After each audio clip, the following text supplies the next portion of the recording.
Chapter 1561. Of course, Yang Si didn't spill the shells into the river, but the soldiers didn't notice and spat them into the river. Not only did they warn the enemy, but they also misled them into thinking that Yang Si and the others were unprepared. After all, who would eat lychees when they were preparing for war? Were they overestimating themselves or underestimating the enemy?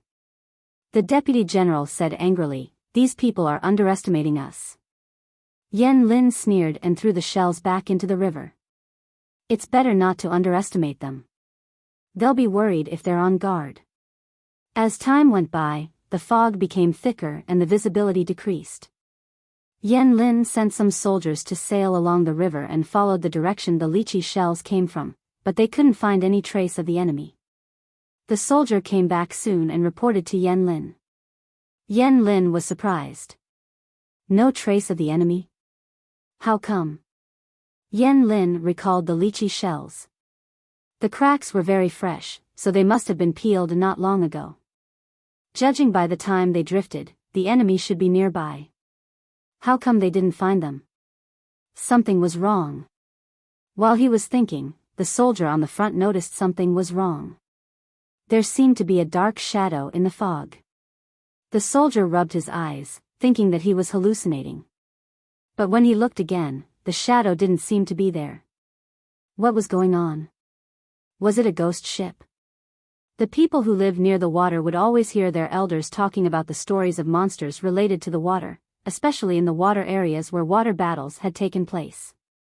There would always be fishermen who returned from fishing saying that they saw the shadows of the two armies fighting, and they could also hear the faint shouts of killing. When one person started the rumor would get more and more exaggerated. Eventually, it would become the so-called legend of the monsters. Obviously, this soldier was also one of the people who was poisoned by the stories. But soon, he didn't have to worry about it anymore. As the shadow got closer, they could see it more clearly. It wasn't a ghost. It was the silhouette of a battleship. But it was too dark for them to see it clearly. When they saw it clearly, the enemy's battleship was very close to them. It was still speeding up. Before the first battleship could give the order to shoot, the enemy's battleship had already rammed into them.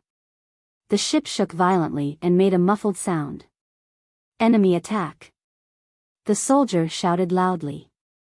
At the same time, he shot a flaming arrow into the sky, making a sharp, ear-piercing sound. Xie laughed.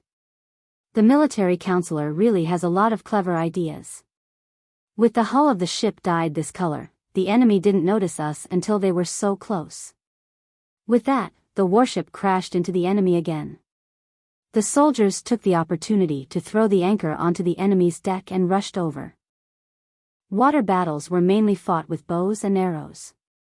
The soldiers used shields to block the arrows thrown from the enemy, while the archers used arrows or ignited fire arrows to shoot at the enemy's warships.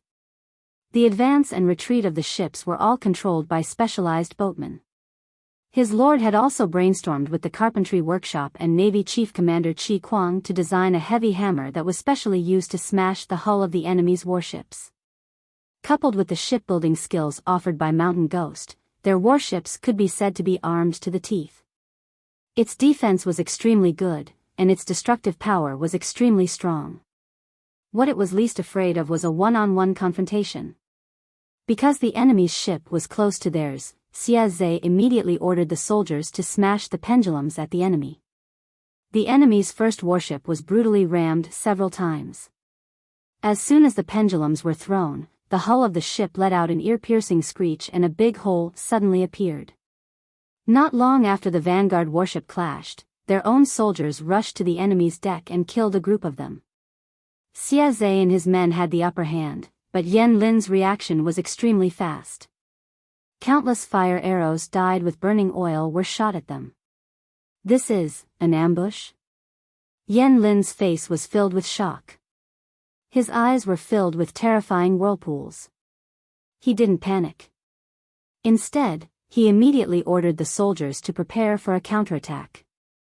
First, they would use the fire arrows to force the enemy to retreat. The deputy general also said, "Military counselor, we have fallen into the enemy's trap. Yan Lin's face darkened. He didn't need the deputy general to remind him. Not only was there an ambush here, but there might also be an ambush at the granary in Jingyang, or at the water stockade. Thinking of this, Yan Lin couldn't help but clench his fists. He gritted his teeth and his masseter muscles. His anger was about to burst out. Xiao. He didn't know if Feng Zhen and Yang Si had used her, or if she was in cahoots with them to set Yang Tao up. Either way, he wouldn't forgive Qiu. Don't panic. Just listen to my orders and force them to retreat. Yan Lin's voice seemed to have the power to calm people down, making them feel safe. However, only Yan Lin himself knew that since the enemy had spent so much time and effort to set up this trap, they must have come prepared. At the same time, something similar happened at the granary in Jingyang. To prevent any accidents, Yan Lin arranged for an old general to lead a sneak attack on the granary in Jingyang. This old general was also Yang Jian's old subordinate. He had fought with Yang Jian for many years and was very loyal to him. Not only was he loyal, but this old general was also humble and low-key. He would never rely on his seniority to learn from others and was not ashamed to take advantage of his seniority. Yan Lin knew that he was steady and experienced, so he gave him the responsibility of the sneak attack. This old general didn't let Yan Lin down. As soon as he approached the granary in Jingyang, he noticed that something was wrong. Pass down the order. Everyone is to be on high alert. This old man feels that something is not quite right here. The young general who was assisting the old general said, "It looks normal. I didn't expect Lu Shi to set up the granary here." The waters around Jingyang were complicated. It was easy to hide, easy to transport, and close to the enemy's base camp. It was indeed safe. The old general said, "What do you know? I feel that something is wrong with the air above the granary. I don't feel at ease." The young general was upset. How could there be such a saying in a war? Despite his suspicions, the old general didn't order a retreat. Instead, he told his soldiers to be extra careful. When they killed the soldiers on night watch and rushed into the granary, the old general felt more and more uneasy. "Old general, this is not grain. It's all hay and black oil." The old general's face twitched. He shouted, "Retreat! There's an ambush." As soon as he finished speaking, the soldiers who had been lying in ambush crawled out of the ground and charged in from all directions. The thirsty archers fired arrows at the enemy, and some aimed at the dry wood and hay. "Retreat now? Tisk, tsk, tsk. It's too late." Feng Zhen opened his gold-sprinkled fan in a flirtatious manner.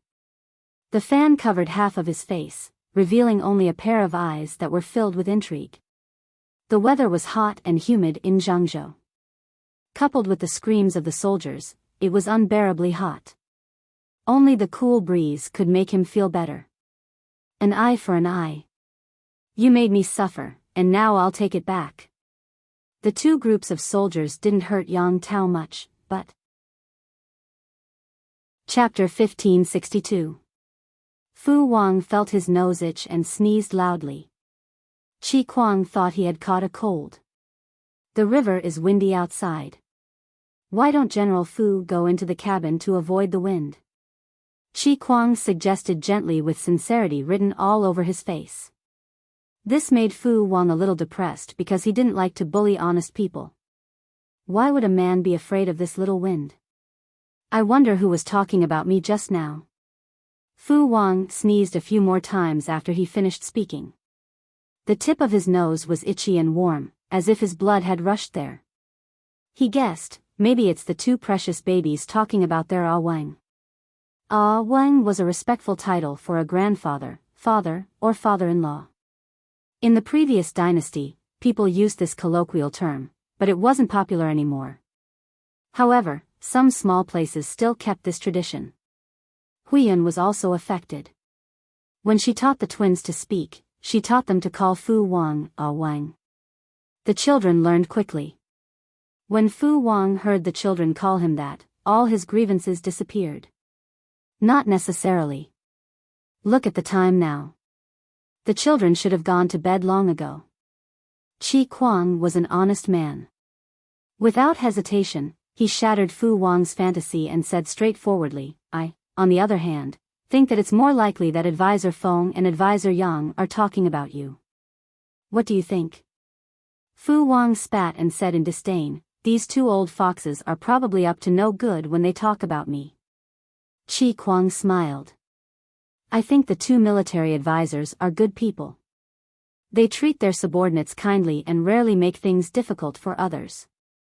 Civil officials and military generals rarely got along because their worldviews were different and their areas of expertise were different. Military generals felt that civil officials only knew how to talk glibly and were annoying.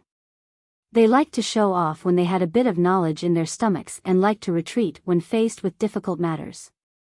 They didn't have the spirit to work. Civil officials also felt that military generals weren't good. For example, they didn't use their brains when encountering problems, acted rashly, and dealt with things with violence. They fought and killed without thinking. In short, they were nitpicking. No matter how good they were, they would still make mistakes. These two groups had many conflicts and infiltrated each other. Thus, it was difficult for them to get along. Chi Kuang felt that he was very lucky. The people he worked with were all good-tempered and understanding. They didn't deliberately make things difficult for others. Fu Wang could be said to have seen through this conclusion. What's the point? Two old foxes. When scheming against others, they wouldn't even know how they schemed against them. Fu Wang had clearly expressed his disdain, but that was only in private and would not affect his official duties. Chi Kuang said, could it be that General has suffered losses before? Fu Wang said, of course I have. Every time I think about it, I feel that the two of them are extremely detestable. Chi Kuang was even more puzzled. Fu Wang was a loner by nature and had an unruly personality, but he didn't like to cause trouble and offend people. How did he and Yang Si become enemies? How did they become enemies? It was like a child without a mother, it was a long story. Fu Wang did not intend to be a commander. He wanted to recommend Li Yun or Xie Zhe and take the time to arrange his marriage with Hui Yun. That's right, Fu Wang had shamelessly pestered Hui Yun for so many years, and he had finally convinced Hui Yun to agree. For this, he had even signed a series of unfair treaties. Unexpectedly, at the last moment, Yang Si and the other man put Fu Wang on the fire to roast. He had become the commander of the expedition against Yang Tao, not an ordinary general. The matters at hand were not of the same level, and he had squeezed out all of Fu Wang's wedding time. If it was a coincidence, it would have been fine.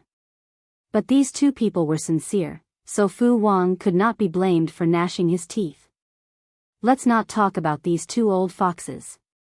Mentioning them will only ruin our mood and our good luck. Since Fu Wang had already made his decision, Chi Kuang stopped talking about Yang Si and the others, in case he made Fu Wang unhappy. While they were chatting, thousands of warships of various sizes had already sailed down the river and were very close to the water stockade where Yang Tao had set up camp. In order to increase the success rate, these warships were painted black. Under the cover of the fog, they quietly approached the enemy. Of course, this was impossible. There were regular patrols outside Yang Tao's water stockade. When the warships approached, they would send out a warning. Even so, Fu Wang and the others had bought a lot of precious time. Yang Tao was still awake. He was waiting for news from Yan Lin while he was correcting military affairs. His brows were tightly knitted. At this moment, his sharp ears heard the faint sound of a rocket warning. Did I hear wrongly? Yang Tao murmured in a low voice. There was a flurry of footsteps outside the tent. What is it? The soldier said, My lord, a large number of enemies are attacking us from outside the stockade. Enemy attack? The word jumped out. Yang Tao's nerves tightened. He recalled the words Yan Lin had left him before he left. There really was an enemy attack. Gather the troops and fend off the enemy. He didn't change out of his military uniform. He strode out of the tent and took down the weapon hanging on the rack. Outside the stockade, the warships were lit up. The enemy's warships were lined up in a row, as if they were going to surround the entire shore. The soldiers on his side were already busy. The sky was filled with fire arrows, dispersing the fog. The shouts were so loud that it hurt their eardrums. Fu Wang was well prepared for this sneak attack. He didn't give the enemy any time to react. As soon as he arrived, he launched a fierce combination of punches. Because of the southeast wind, Fu Wang and the others couldn't fight the enemy for too long. Otherwise, the fire would reach them. Fu Wang stood on the deck and killed dozens of enemies who tried to come over. He kicked the bodies into the water and they floated to the surface after a while. Kill them and destroy their warships. The wind is not good for us. We can't fight for long. We should get ashore. Relying on their high fighting spirit, the soldiers rushed to the enemy's deck as if they had been injected with chicken blood. They ignored the spitting flames and directly engaged the enemy in close combat. Following the shouts, bodies of both sides fell into the water. The air was filled with the smell of blood and burning. Qi Kuang commanded the navy to restrict and destroy the enemy's warships. Fu Wang ordered the archers to clean up the enemy. They worked together to break through the enemy's weakest defense line and take the opportunity to get ashore. The heavy hammers hit the enemy's warships. The warships were already surrounded by fire. One hit and half of them collapsed. Because they had the upper hand, the enemy couldn't gather in time. By the time the main army arrived, Fu Wang had already gotten ashore. Although there were no large-scale weapons like ballistae or catapults, there were many archers and shield soldiers who managed to stabilize the situation. The soldiers on the warships were much more relaxed. They relied on the height of the ship to avoid most of the attacks and used the terrain to attack the enemy effectively. The soldiers under Yang Tao's command were indeed not a motley crowd. Their morale hadn't dropped much and their fighting spirit was still high. Fighting on three sides, Yang Tao was at a disadvantage. However, the Chiu family didn't know about this. They were still dreaming and didn't know that disaster had already arrived. In their dreams, the mansion was already surrounded by hundreds of soldiers. The centurion in the lead lifted his leg and kicked the door open. Chapter 1563. It was already past midnight. The entire Chiu residence had fallen into silence. Only the patrolling servants were still yawning on their night shift. At this moment, a loud bang rang out. The door was violently smashed open, startling the night watchman. "Who are you? Who allowed you to trespass into my private residence?" "Guards, there are villains here." The watchman was a middle-aged man with a protruding mouth and monkey cheeks. His eyes were dark, sunken, and swollen. He did not look energetic at all. When the centurion sent his men to rush into the Chiu residence, he tried to stop them but was unexpectedly kicked away by the centurion. The centurion said, "Remember, no one in the Chiu residence is allowed to escape. If one escapes, you will bear the consequences." This was a death order from above. They had to take it seriously. No matter how the watchman called for help, they rushed into the residence. The watchman's call for help was effective. The patrolling servants heard the commotion and ran over to check on the situation, but they were captured and detained. The soldiers' violent enforcement of the law made a lot of noise. Several people who were sound asleep were startled awake. Although old Master Chiu was old, he did not change his fondness for beauties. He always wanted a wife to warm his bed. She looked to be about 17 or 18 years old. When she heard the noise outside, she immediately shook the disheveled old man beside her to wake him up, but he scolded her instead. "What do you want to do in the middle of the night, not letting anyone sleep?" Old Master Chiu was very angry in bed. If he was in a bad mood, he would whip someone to death. Thus, no one dared to disturb him. This new lady didn't know the rules. She was scared, but at the same time, she showed a timid and fearful expression. She was very nervous. Reporting to Old Master, "There seems to be an intruder outside." Old Master Chiu rose angrily and hurriedly grabbed his outer robe to drape it over his shoulders. When he got up, he kicked the woman in the chest. Although this Old Master Chiu was very old, the strength of his kick was not weak. The woman almost fainted. Useless. As soon as he opened the door, several soldiers dressed in neat leather armor blocked the door and looked like they were going to arrest him. Old Master Chiu had never seen such a scene. He was so scared that his limbs turned cold.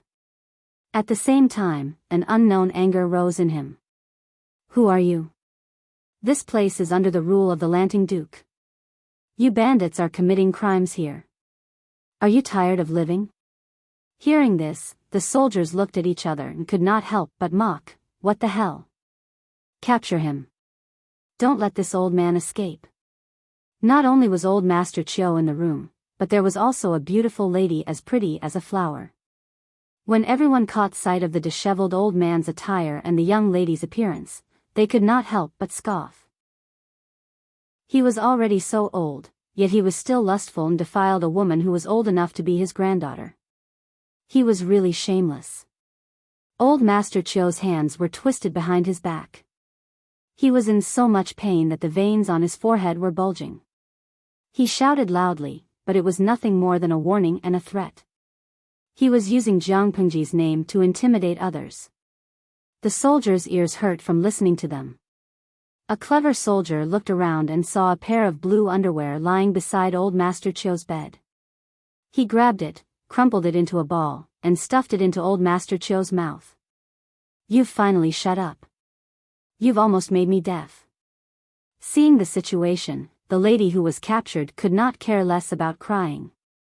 Instead, she revealed an indescribable expression. When Old Master Chiu was young, he did not control himself and contracted a minor illness that was difficult to talk about. As a result, he could not control his urine and feces in his sleep when he was old. That pair of cyan underwear was taken off after being soaked in urine. She was bought to accompany Old Master Chiu.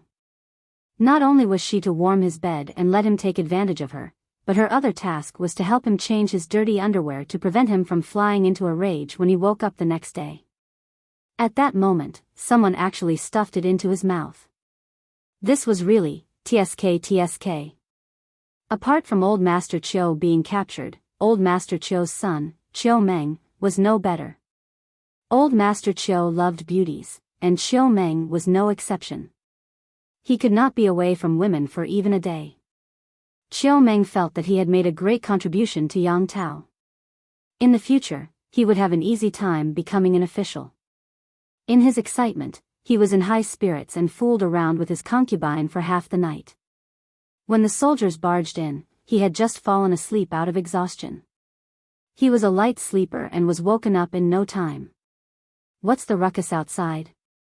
He nudged his concubine and asked her to get up and go outside to take a look. He went back to sleep. His concubine did as she was told. Unsurprisingly, she was startled by the soldiers who had barged in and let out a high-pitched scream. Chiu Meng was woken up by her. He grabbed something and threw it on the ground. "It's the middle of the night. Do you want to die?" Soon, Chiu Meng heard loud and heavy footsteps approaching him. "Who are you?" Chiu Meng was not Old Master Chiu, who did not step out of his house and only cared about his health. He immediately recognized the identity of the soldiers. "We are arresting you. Do not resist. Otherwise, we will kill you on the spot. Please cooperate and do not make things difficult for us." His words were polite, but his actions were not polite at all. Chiu Meng was still in a daze when he was tied up and dragged out. "Why are you arresting me?" The soldier said, "We are also following orders." "Orders?" Chiu Meng's face turned pale. He quickly thought of the key point and his legs turned into noodles. Could it be? Chiu Meng swallowed nervously. Could it be that his secret actions with Yang Tao had been discovered? If that was the case, wouldn't his life be in danger? Chiu Meng thought of the exterminated Zhao clan and his legs turned even weaker. If not for the soldiers dragging him, he would have fallen. These soldiers were indeed honest. They said that not a single person could escape. They even tied the wings of the 2 old hens raised in the kitchen and dragged them out. The centurion couldn't help but facepalm. Were the soldiers under him really not retarded? Put these people in prison and wait for the general and the counselor to come back for interrogation. Xiao Meng didn't believe it. He shouted, "You have no evidence. Why are you accusing people?" The centurion's left hand pressed on the hilt of his saber. His eyes were sharp and murderous, making Xiao Meng's heart tremble. Unexpectedly, the centurion was a cultured man. He said in a genteel manner, "If you don't want people to know, then don't do it. You should reflect on yourself." Xiao Meng paled in fright. Old Master Qiu had also guessed it. He was so frightened that he wet his pants. The soldier sneered, "What a pair of promising father and son." Everyone in the Qiu residence was locked in the prison. The originally empty cell was immediately filled with people, and there was even noisy background music. Xiao Meng and Old Master Qiu were locked together.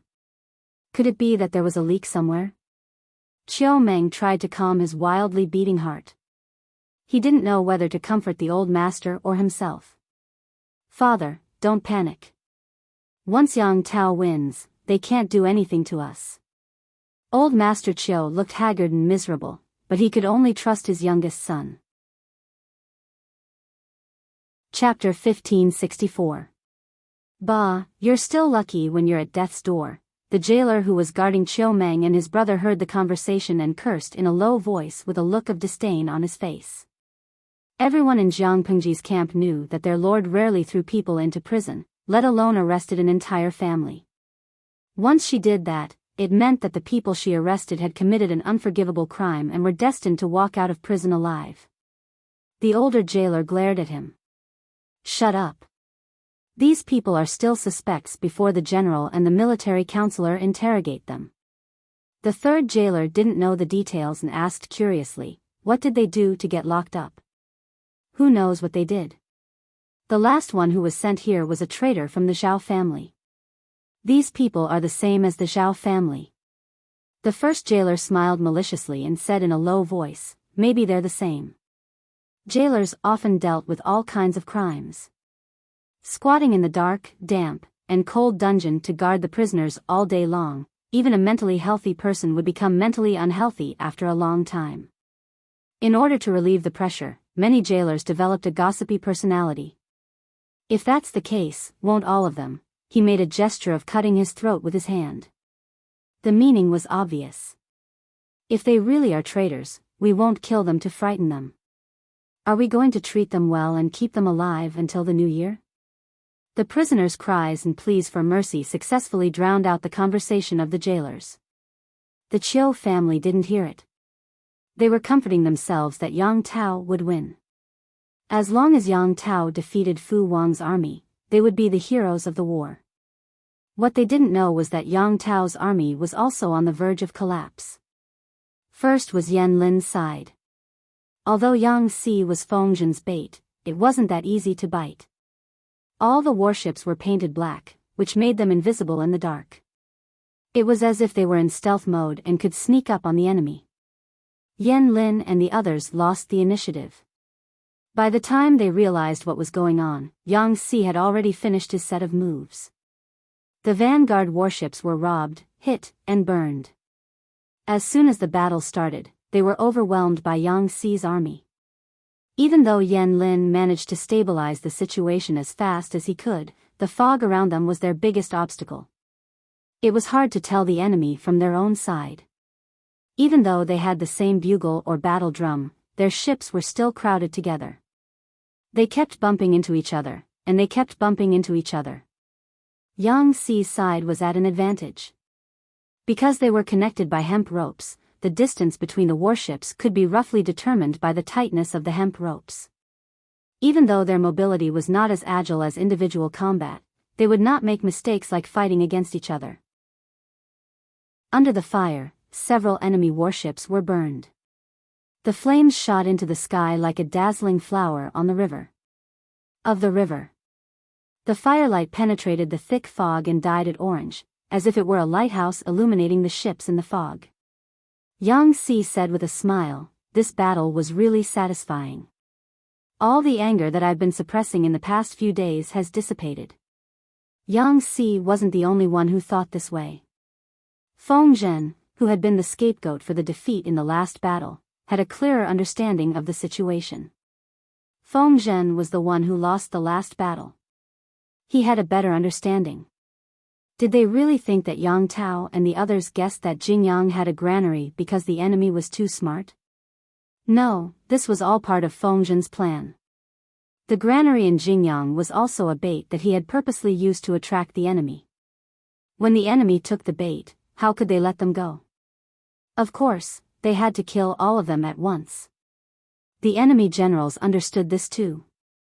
There was no way they could break out of the encirclement because of the disparity in strength.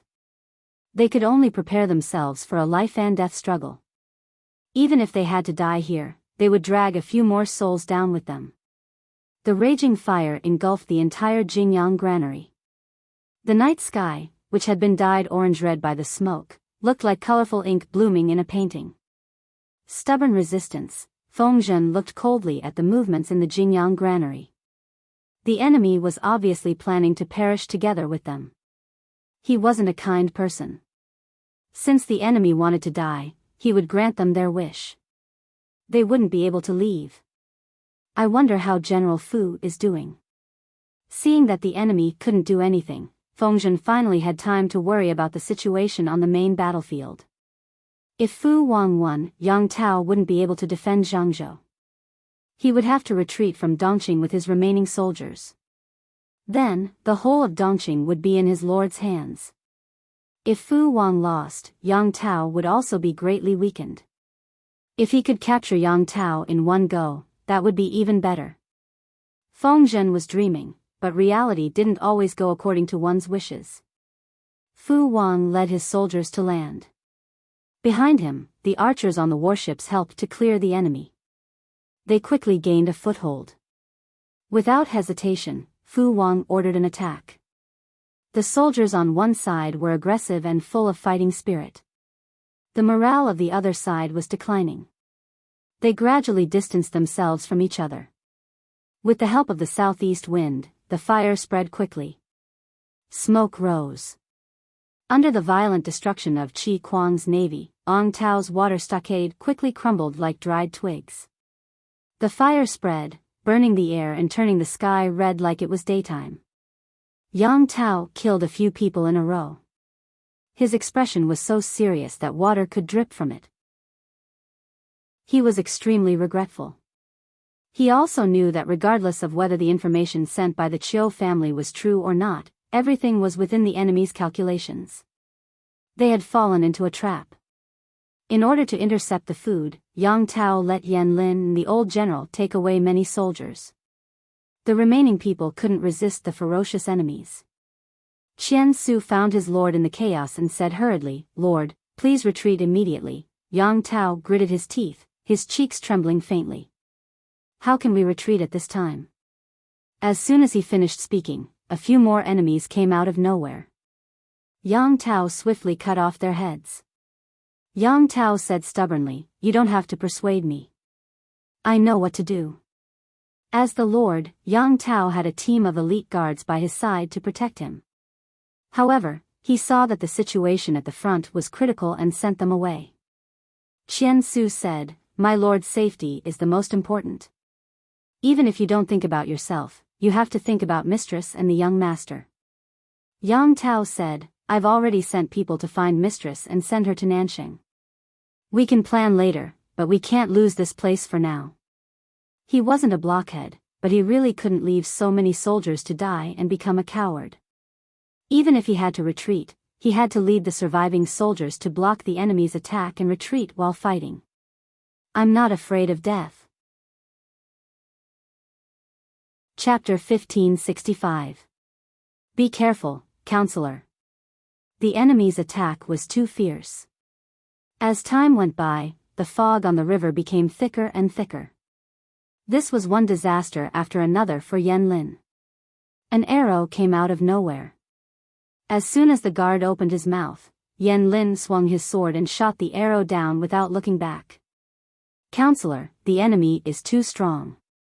We can't pinpoint their exact location. I'm afraid we can't stop them, Yan Lin said. If we can't stop them, give the order to retreat. Order the badly damaged warships to hold them off. But if we retreat and we lose, how will we explain to our lord? I'll take responsibility. You don't have to worry about it. Yan Lin said coldly to the general. The enemy came prepared. If we can't beat them, why don't we retreat? Are we going to regret it after we lose the lives of our soldiers? Give the order to retreat and return to the camp immediately. Even though Yan Lin had told Yang Tao to be careful of the enemy's sneak attack, the sneak attack that Yan Lin mentioned and the actual attack were not on the same level. According to Yan Lin's prediction, there weren't many enemies attacking the camp, and most of them were injured soldiers. They weren't a threat at all. But now, they had fallen into the enemy's trap. The enemy had sent many elite soldiers to attack the water stockade. They had enough supplies and supplies. Their lord might not be able to hold the fort. Yan Lin knew Yang Tao too well. Yang Tao was like Yang Jian. He seemed warm and generous, but he was actually stubborn. If they didn't send reinforcements, Yan Lin was worried that Yang Tao would lead his men to fight to the death. It would be a great loss if they lost their lives for nothing. What? Our lord also has enemies, Yan Lin said coldly. What else? Feng Zhen used the Qiu family to mislead us. Didn't he plan for so long just for this opportunity? Feng Zhen and the others knew that the Qiu family was up to no good, but they still held back their anger and waited until today to make their move. However, Feng Zhen and the others' efforts paid off. Nearly half of Yan Lin's warships were destroyed. Many of the sailors were injured or killed. The corpses on the river could form a small island. Go back now. Don't delay. Yan Lin said and closed his eyes. He seemed calm, but there was panic and worry hidden underneath. He was afraid that he wouldn't make it back in time.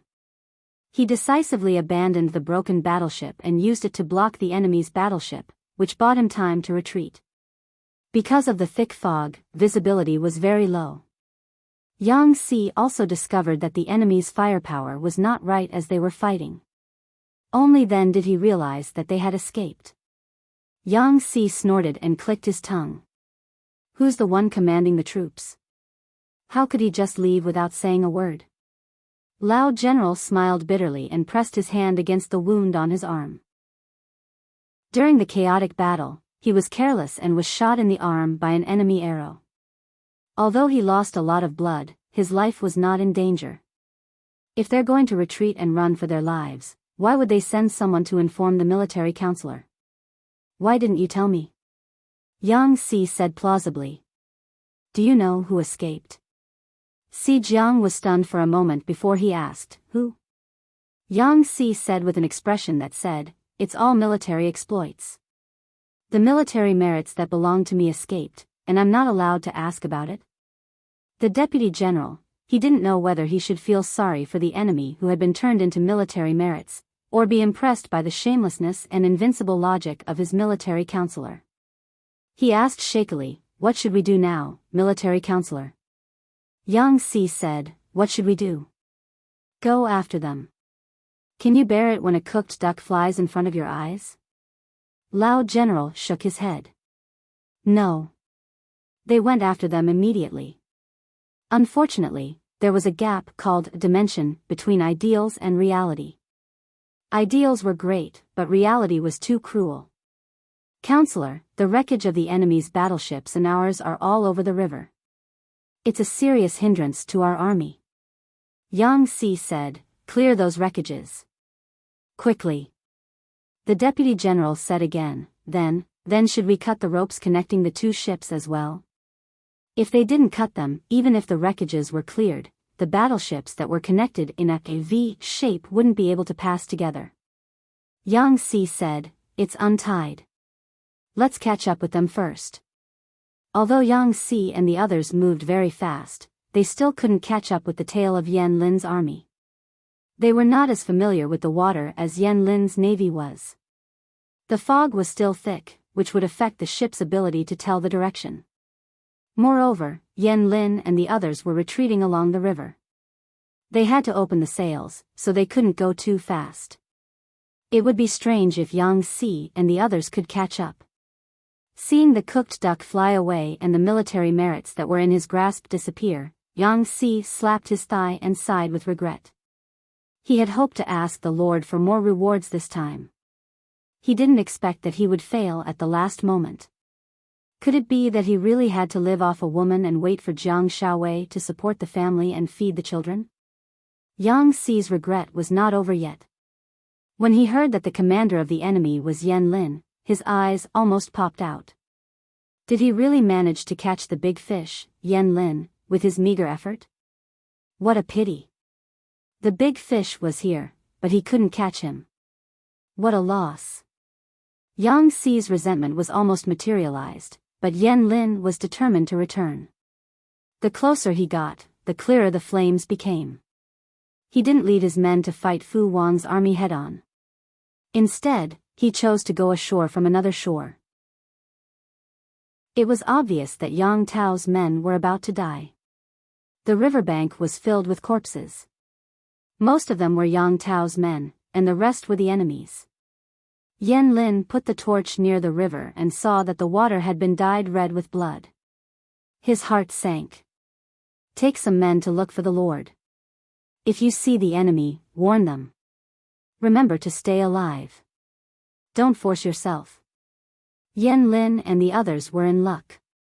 They ran into many defeated soldiers along the way.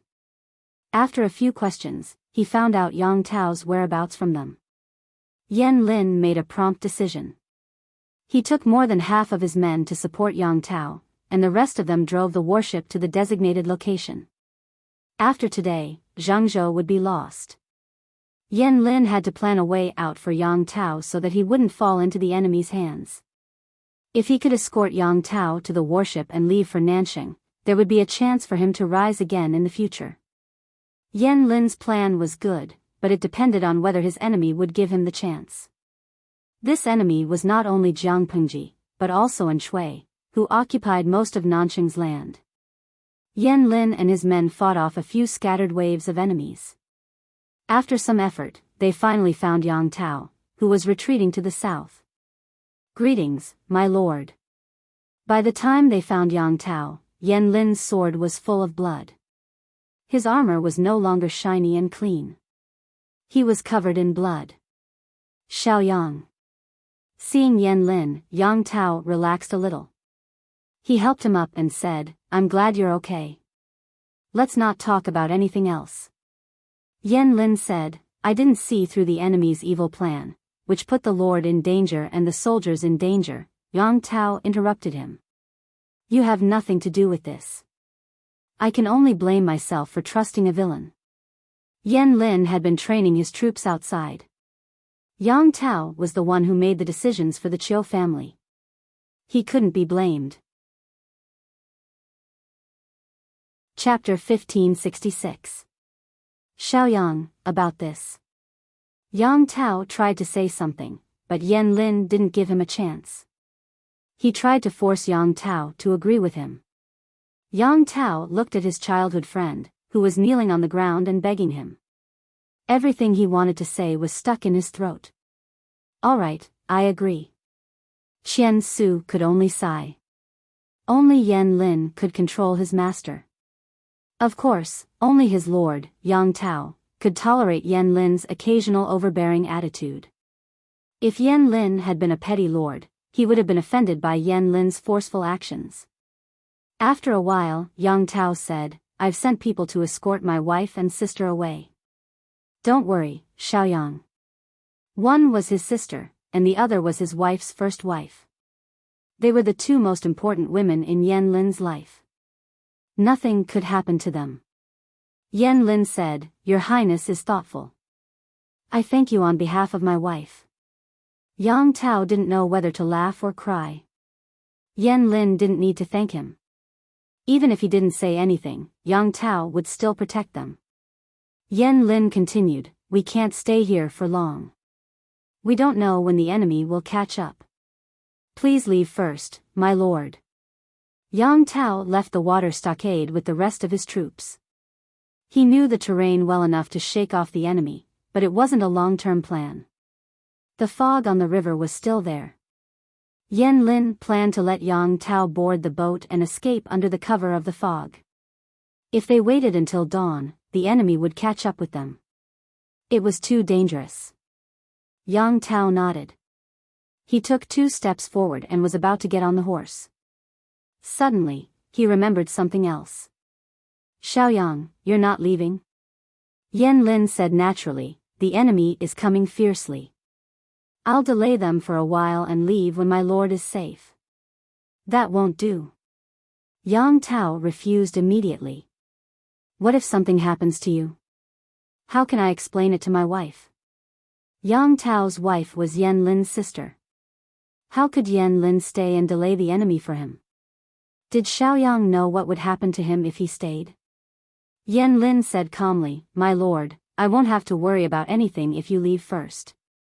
If you stay, instead, he didn't mention that Yang Tao would make enemies by staying. Not only would he not be able to help, but he would also arouse the enemy's fighting spirit. What fighting spirit? Killing the leader of the enemy's feudal vassals would not only leave a good name in the annals of history, but the rewards would also benefit him for a lifetime. Yang Tao was speechless. His eyes turned red. Obviously, he didn't agree to Yan Lin's suggestion. Don't worry, Your Highness. I will protect myself and catch up with Your Highness as soon as possible. After that, Yan Lin turned to Qian Su and said, I'll have to trouble you to keep an eye on Master Gu later. If there are any enemies chasing after you, remember one thing, don't get caught up in a fight. Run if you can.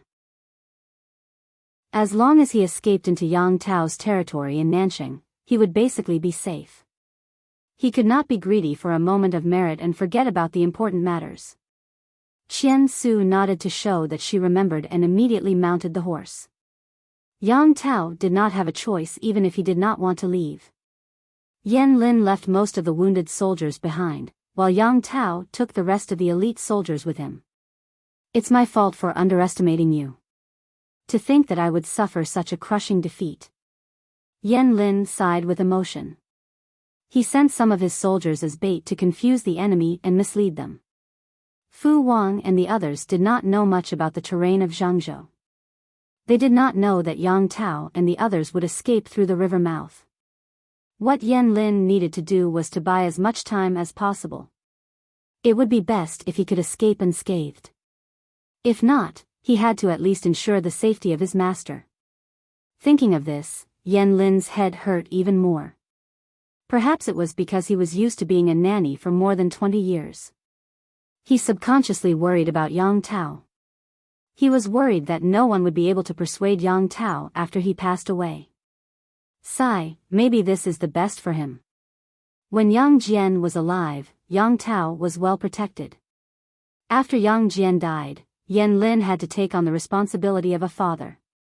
Yan Lin had to be a father and a mother at the same time. Although he had protected Yang Tao's temperament, his temperament was not suitable for chaotic times. Strangely, his current mood was somewhat similar to Nie Liang's before he died. Both of them were worried about their naughty child. Nie Qing was too kind, while Yang Tao was too sincere and passionate. Yan Lin took out a handkerchief and wiped the blood off his sword. Then, he put the plain handkerchief back into his sleeve. Report. We found traces of the enemy. Yan Lin asked, how many of them? The soldier answered, about 1,000 of them. 1,000 of them? That was more than enough. They were probably sent by Fu Wang to look for the remaining soldiers. Listen to my command. Get into formation. Even if we have to die, we can't let the enemy win so easily. Yan Lin swore that he had killed more people in his previous life than he had tonight. A rough calculation showed that he had killed more than 100 people. This was a good result for a counselor who worked as a civil servant for many years. Even if he went to hell, he would have 100 people to die with him.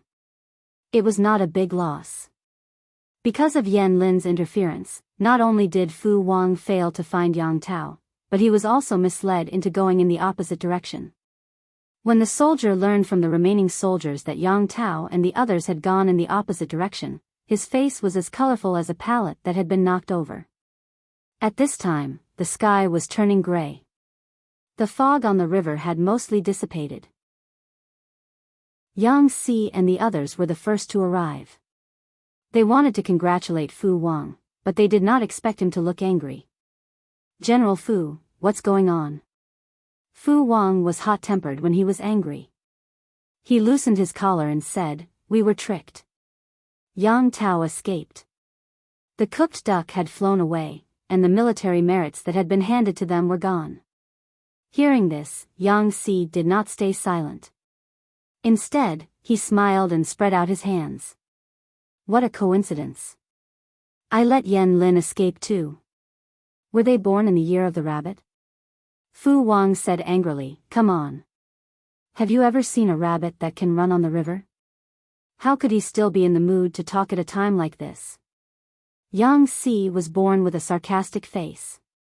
No matter how nice the words came out of his mouth, they always sounded sarcastic. If Fu Wang did not know this man's temperament, he might have been angry. Seeing that Fu Wang was really angry, Yang Si did not have the guts to test the waters. Instead, he summoned Fu Wang's deputy general and asked him what was going on. This deputy general was brought by Fu Wang when he surrendered. He was honest and loyal, so Yang Si was not worried that he would lie.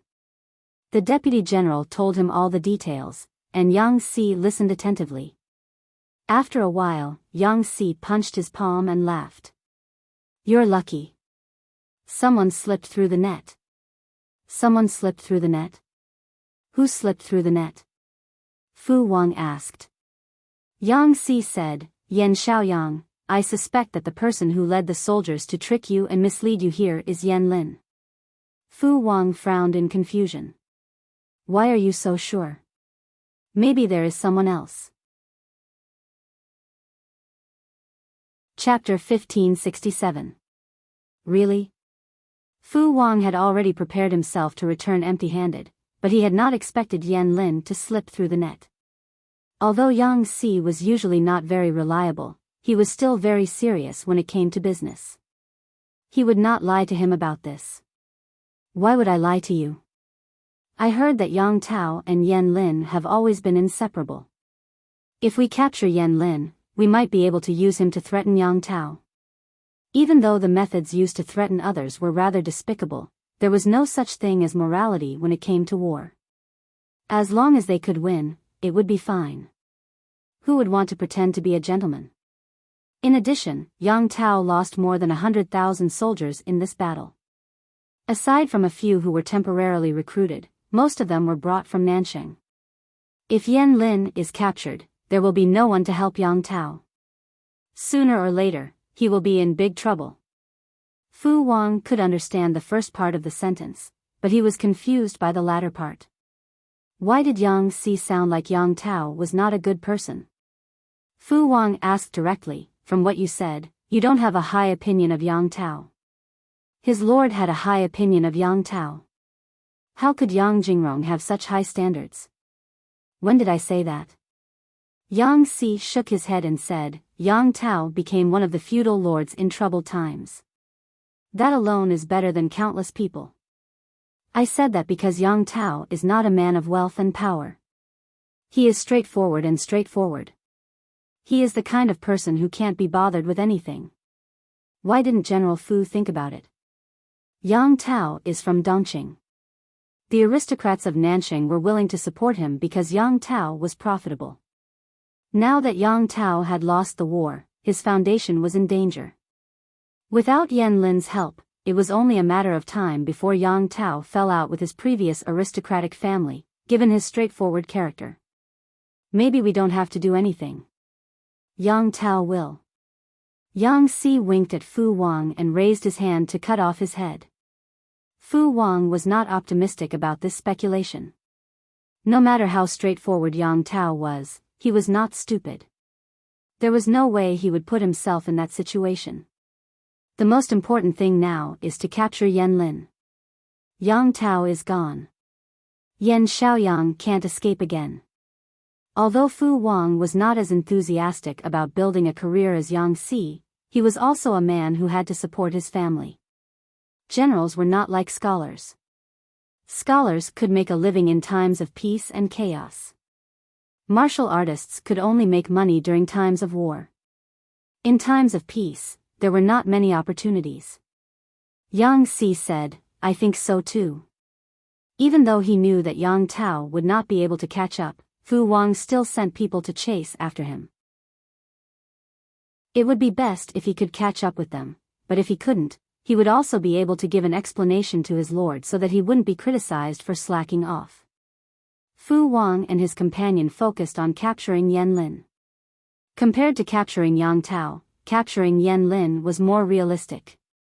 Even though Yanlin had some wounded soldiers, they were all wounded and didn't have much food with them. They wouldn't last long. All Fu Wang had to do was to send people to block the shore, keep an eye on the direction of the boats, and block off Yanlin's escape route. Sooner or later, he would be caught. This way, there's no way Yan Xiaoyang can escape. Fu Wang was full of confidence. Beside him, Yang Si looked on with a smile and did not comment. He was afraid that he would be beaten if he said anything.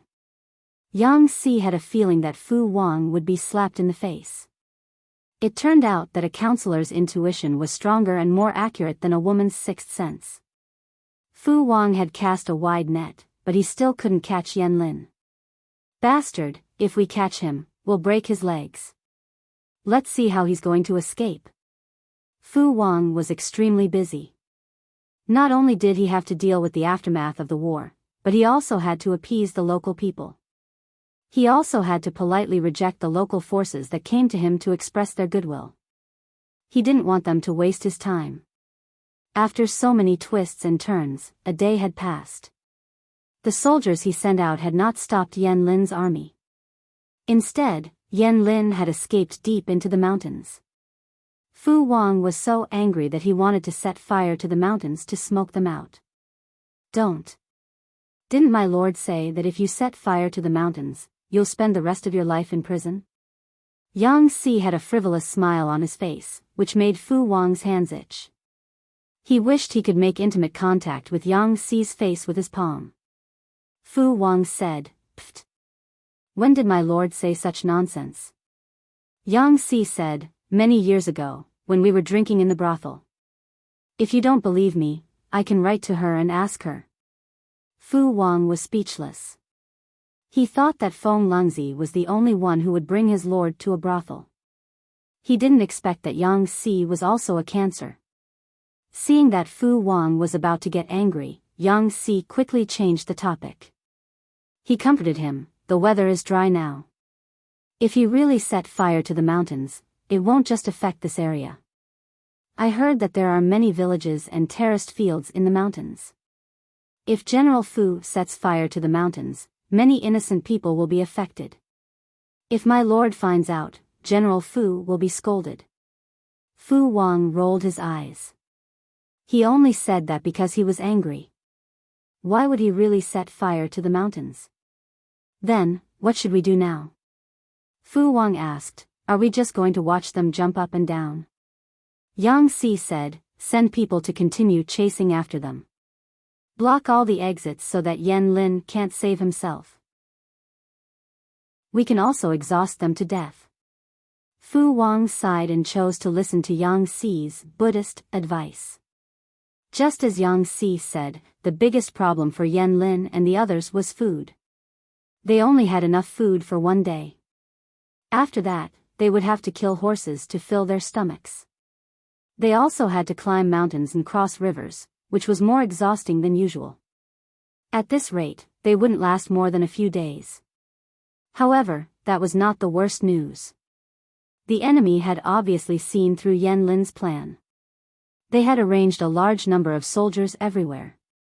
Yanlin couldn't break out of the encirclement with his current manpower.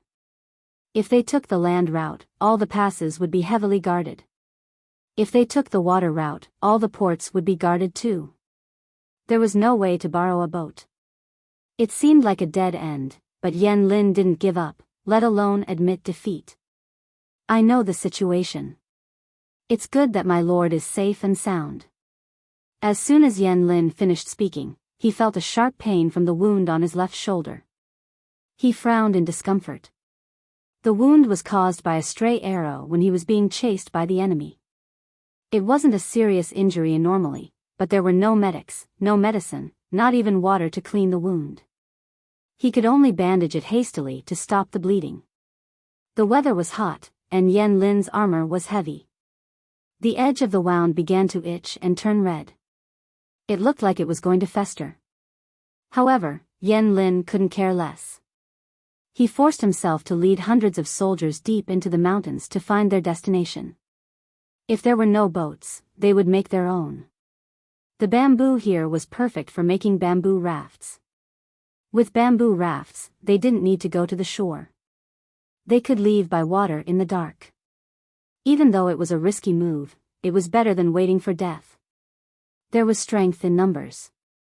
They managed to survive for 3 to 4 days by killing horses, digging weeds, and hunting beasts in the mountains. They had to be careful in case the enemy found them. When the bamboo rafts were ready, Yen Lin asked the rest of the soldiers if they wanted to stay. Those who didn't want to leave were dismissed. Even though Yen Lin had a high reputation in the army, the soldiers were just ordinary people. They had lost their morale after days of wandering. There was no internal strife because the soldiers were still alive. Chapter 1568. In the end, less than half of them were willing to stay. They were worried that Yen Lin was testing their loyalty.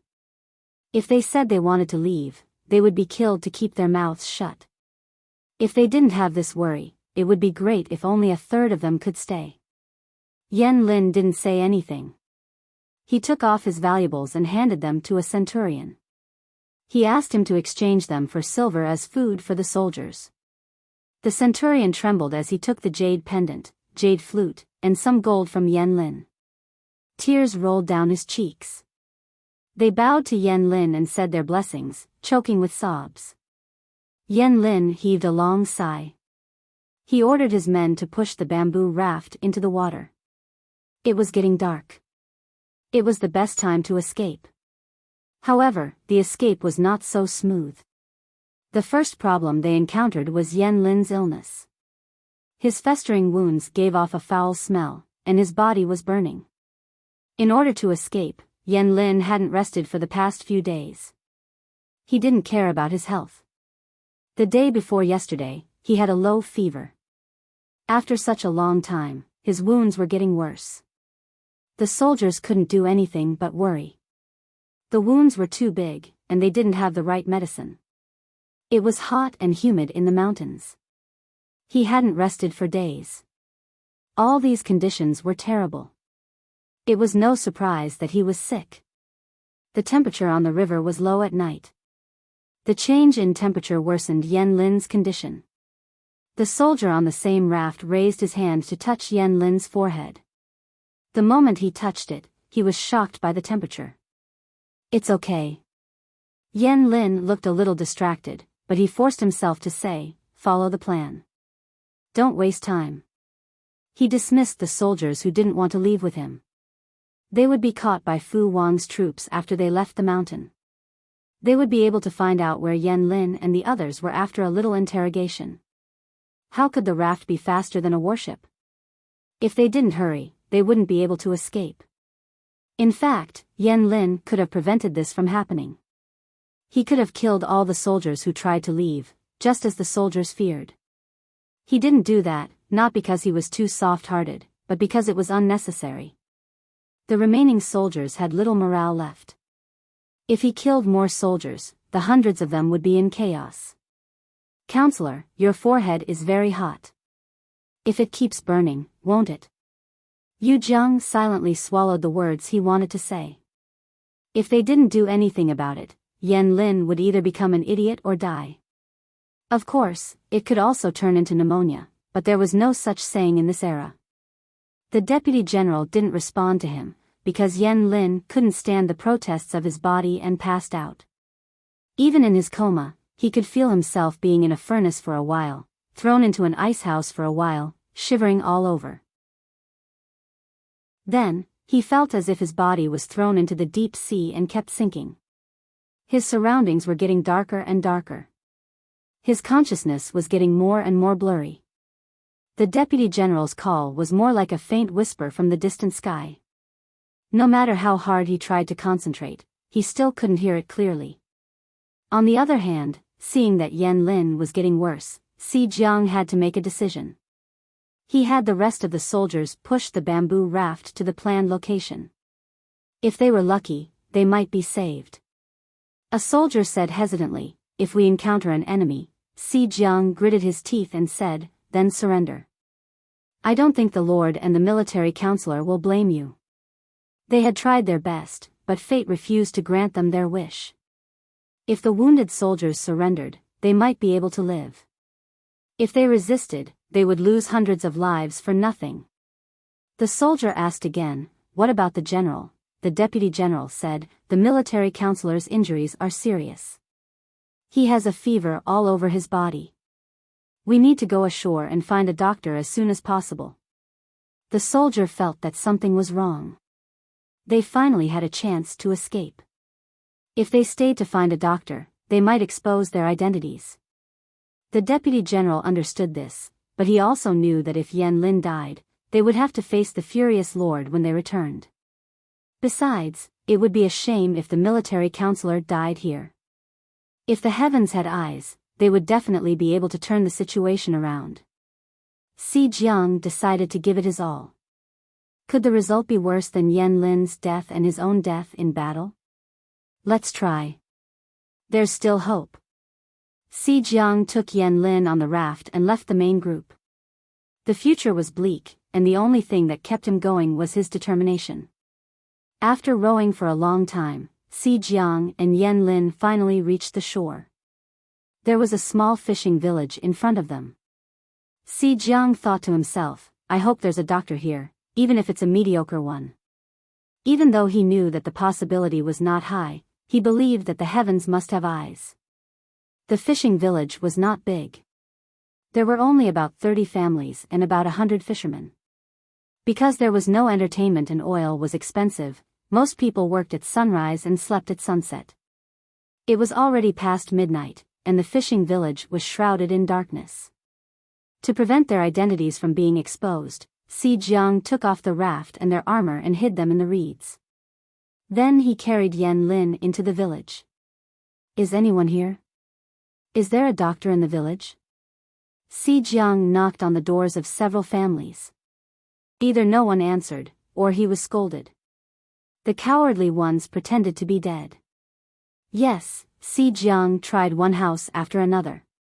When he reached the 7th house, which was near the edge of the village, the owner of the house opened the door. It was dark, but he could vaguely recognize the owner of the house. It was a short woman. The woman glanced at them and said grumpily, "Come in. Don't knock. The villagers might get angry and beat you to death." Si Jiang stood at the door, not daring to go in.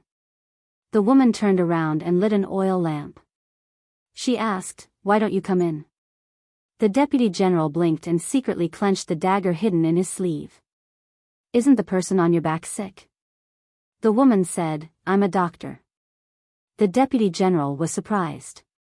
How did the woman know he was here for a doctor? The woman said angrily, "Are you stupid? Just now, you were knocking on every door, howling and crying. It's not like I'm deaf." The deputy general's face turned red. Fortunately, his skin was dark, or it would have been embarrassing. Thank you, doctor." Si Jiang hurried in with Yan Lin on his back. He put the patient on an old bamboo mat. The young lady did not talk nonsense. She lit up several oil lamps in a row and could barely see the patient's condition. Yan Lin had been so busy that he didn't have time to take care of himself. His hair was messy and his face was stained. It was hard to tell what he looked like. However, the woman could see that he was handsome. He must be a handsome man after washing up. This kid looks promising. Too bad he's a soldier. The deputy general said, "What's wrong with being a soldier?" The woman took off Yan Lin's shirt and pointed to the wound. "He's a soldier who hangs his head on his belt." "What's wrong with that?" The deputy general was speechless. Why did she take off the military advisor's shirt without saying anything? Chapter 1569. Seeing that Si Jiang was still standing there in a daze, the young lady said angrily, "What are you doing? Go and boil some hot water." Si Jiang had never seen such a disrespectful woman, but he still counted on the doctor to save his life, so he didn't dare to disobey. "I'll go boil the water now." "Please wait a moment, doctor." Si Jiang fumbled to boil a pot of hot water. Fortunately, there were a lot of dry firewood and withered grass near the stove, which saved him a lot of effort. After searching for a long time, he finally found a relatively clean wooden basin for cutting vegetables. He rinsed it with clean water and filled it with boiling hot water. When he came back, he was almost scared stiff and almost asked, "What are you doing?" Si Jiang couldn't help but pull out his dagger, but he didn't dare to act rashly because Yan Lin's military counselor was still in her hands. "What am I doing? I didn't do anything to him." The young lady was very calm and didn't forget to flirt. She said, "As you can see, I don't have clean gauze in my house. I saw that his clothes were made of good material, so I cut them off and soaked them in hot water to disinfect them." "Si Jiang," the young lady asked, "is the water I asked you to boil done?" Seeing that the young lady didn't want to kill him, Si Jiang put away his dagger and replied, "It's done. Bring it over when it's done. The conditions here are poor, so we can only use hot water for simple disinfection." Si Jiang didn't understand the latter part, but he understood the first part. He obediently brought the wooden basin over and put it within the young lady's reach. He muttered in a low voice, "My master has a family." The young lady had sharp ears. She said, "I didn't strip him naked." "What do you mean by looking like I've ruined his innocence?" Si Jiang didn't dare to retort. He stared at the young lady's movements without blinking. The hem of his military counselor's clothes had been cut off by the young lady, and the pieces were piled up on the side. She soaked the cut cloth in hot water several times before picking it out with chopsticks and wringing it out slightly. "There's no hydrogen peroxide or salt water in this broken place. How can we wash the wound?" The young lady tucked her hair behind her ears with her free hand and wiped the rotten flesh around the wound with a piece of cloth with the other hand. At the same time, she commanded the deputy general, "Is there still hot water in the pot? Go and cool the hot water. It can barely be used to clean the wound. Then, go and get the vinegar from the kitchen." Si Jiang was dumbfounded. Shouldn't doctors feel the pulse and prescribe medicine? One moment, he was boiling water, the next moment, he was cooling it, and the next moment, he was bringing vinegar. Si Jiang couldn't help but say, "Are you planning to wash my master and cook him in a pot, not forgetting to add vinegar to enhance the flavor?" The young lady's hand paused, and she almost poked Yan Lin's wound. She turned her head and rolled her eyes at the deputy general.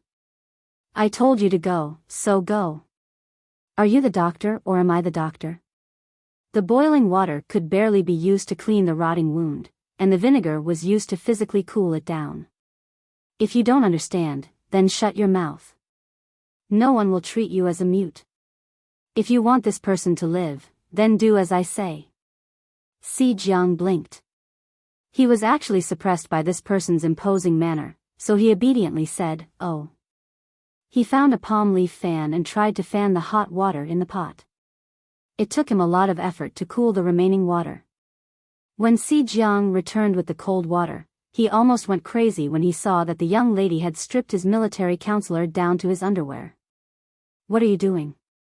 Physically cooling it down, the young lady answered without raising her head. "Why are you so surprised? Are you trying to scare me to death in the middle of the night? This person's temperature is too high. There is no medicine here to reduce fever, and his family is so poor that they can't even afford alcohol. It's good enough that they have a small jar of vinegar. Of course, I remember that the alcohol here is not very strong. I don't know if it will be as effective as this jar of vinegar.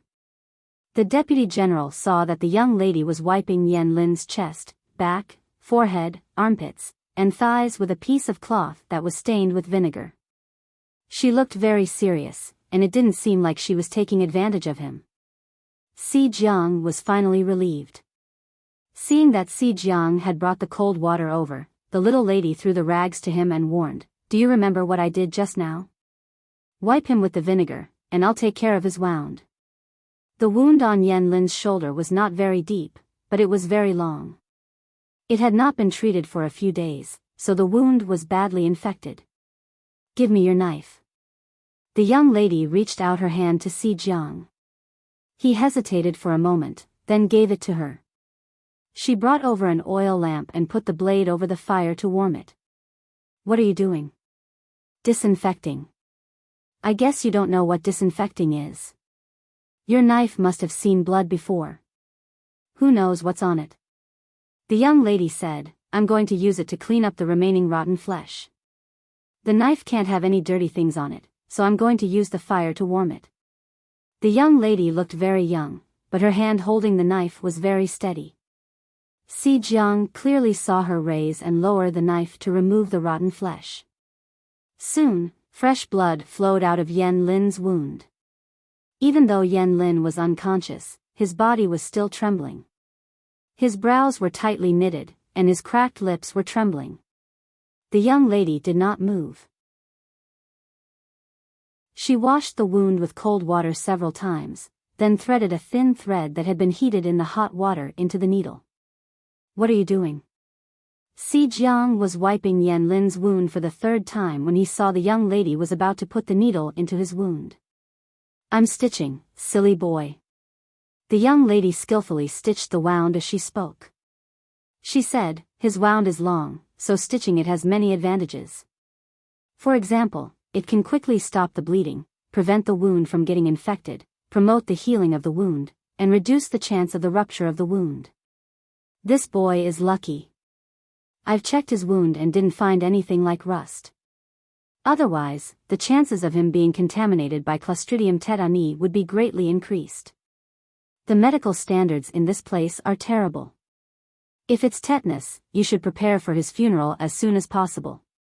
In just a few sentences, Si Jiang became more and more dizzy while the little lady finished stitching up the wound. Looking at the ugly wound on his shoulder that looked like a centipede, the young lady sighed with regret. "I've been a doctor for so many years, and I've done hundreds of surgeries. This is the ugliest wound I've ever stitched. I'm going to fix the wound a little so that it won't leave an ugly scar. Sigh, this young man is so handsome, and his body is so good-looking. It would ruin his beauty if he got a scar like this." Si Jiang cleaned Yan Lin's wound for a while, then touched his forehead with the back of his hand. "Sir doesn't seem to have a high fever anymore." "Yes, that's good news," the young lady said. "I'll go get some herbs and boil them for him to drink." Si Jiang nodded gratefully. Little did he know that the young lady sighed as soon as she left the room. "I'm probably the poorest person in the world." He never expected that the person he saved was the host's archenemy, Yan Lin. Chapter 1570. Yan Lin was so poor that he didn't even have a single valuable item. The dream of 1,000 years event had been held for so many years, and so many lucky people had left with some souvenirs. He was the only one who would have to return empty-handed. That's right, it was him. This lucky guy was also a typical guy who wore women's clothes. Less than a quarter of an hour after he arrived, he heard someone knocking on the door of every house, begging and crying. The guy was crying so hard that he felt sorry for him, so he decided to save him. Unfortunately, he didn't have anything he wanted, so he could only do his best. It was up to Yan Lin to save his own life. "Strawberry smoothie, stop crying." Why did this lucky guy get selected with less than 10 comments? "Blueberry smoothie, give up. The luck in the live streaming room has nothing to do with activity. Mysterious don't save stupid. As a regular streamer, many of the IDs of the big shots looked familiar. Only this time, the lucky guy was a stranger. He had only managed to get a spot in the live streaming room for more than 10 years. He had only made 8 comments, and his ID was, "Medical can't save stupid." I didn't want to make so few comments. As a doctor, I'll get beaten up by my patients if I watch live streaming during work hours. He carefully identified the herbs in the room with the girl's body, and the viewers cheered him on. Judging from the situation earlier, this lucky guy should be a Western doctor, but he could identify Chinese herbs. That was amazing. Doctors had good job prospects. Many high school students asked the lucky guy if he had any recommendations. They wanted to learn medicine too.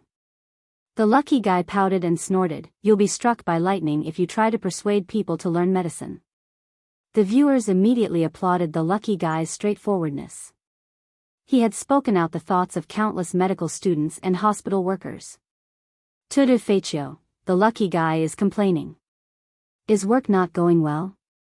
The viewers liked to chat, but they were more interested in digging up gossip.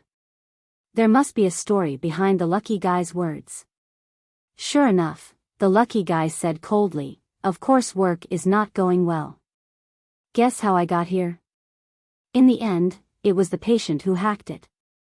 As a doctor who had switched from Chinese medicine to Western medicine, he had spent many years as an intern in the hospital before he became a full-time doctor and worked diligently in the hospital. He asked himself if he was worthy of himself and his patients. Despite the bad atmosphere of medical disputes, he had worked hard for so long. Even if he had not made any contributions, he had worked hard. Unfortunately, her luck was really bad. She was sent to the ICU by the pregnant woman's husband right after she finished one surgery. Sigh, there are too many idiots in the world. Learning medicine can't save them. The European emperor heaved a sigh of relief and made a smoking gesture. When I chose to study medicine, I was also full of enthusiasm. I had the heart to save the world and the people. However, brain damage is an incurable disease. I have the heart to save it, but I can't do anything about it. Giving birth to a boy or a girl has nothing to do with me. It's not like I'm king his wife up. 5 million salted fish, looking at a delicate and pretty little girl using a soft voice to say such crude words, it hurt his eyes, */omega*, working cells, I don't understand. What does this have to do with you being the chosen lucky emperor? It has something to do with it. The European emperor sighed. About half a month ago, I performed a cesarean section. The pregnant woman and the baby girl were safe. However, the pregnant woman's husband and mother-in-law were not happy about it. They made a scene at the hospital, saying that they went to Hong Kong for an ultrasound and that it was a boy.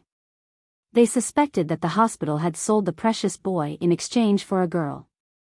They were very agitated and ignored the pregnant woman and the baby. They stabbed me with a fruit knife. I was sent to the emergency room and stayed in the ICU for a few days.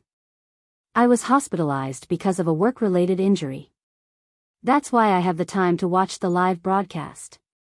Do you know that the ICU costs nearly $10,000 a day? If it weren't for my insurance, I don't know how long I would have to work for the hospital for free to recoup my losses. After saying that, the European emperor sadly wiped away non-existent tears and sighed. It's easy. 5 million salted fish quietly replied, it's not easy. Those who hear it will be sad and those who see it will cry. Tudu Faccio, misfortune and good fortune depend on each other. It might not be a bad thing. Isn't it just a lucky transmigration? According to the popularity of the live broadcast, your story will be on the hot search list in minutes. Those who hurt you will be forced to give you an explanation.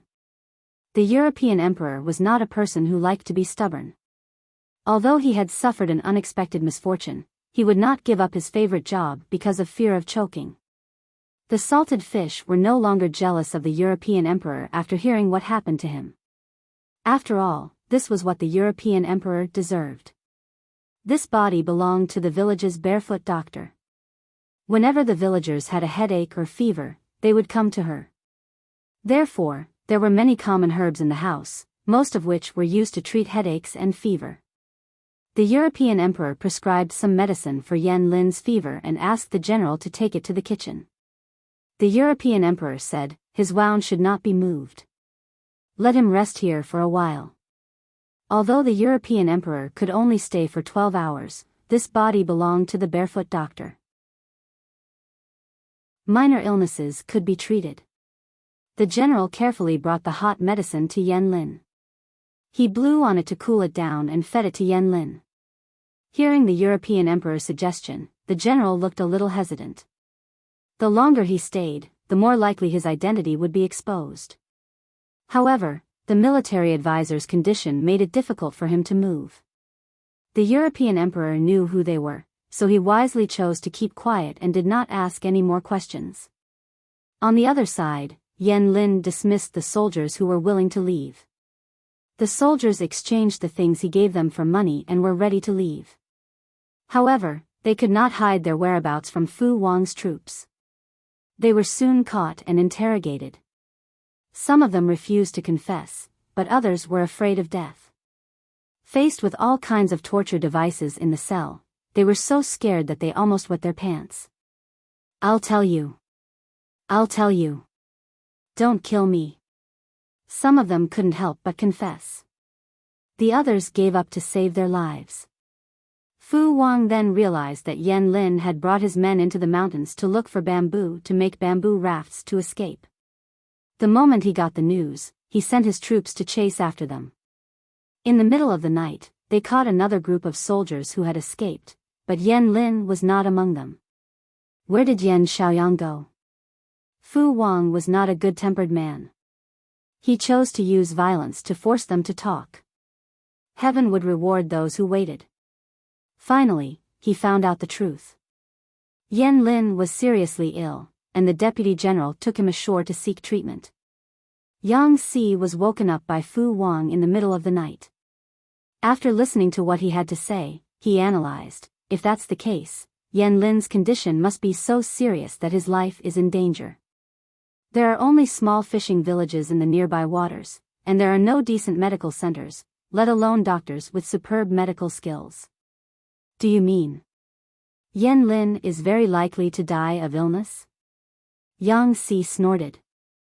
If he's alive, I want to see his body. Even if it's just Yan Lin's body, it's more valuable than an ordinary person's.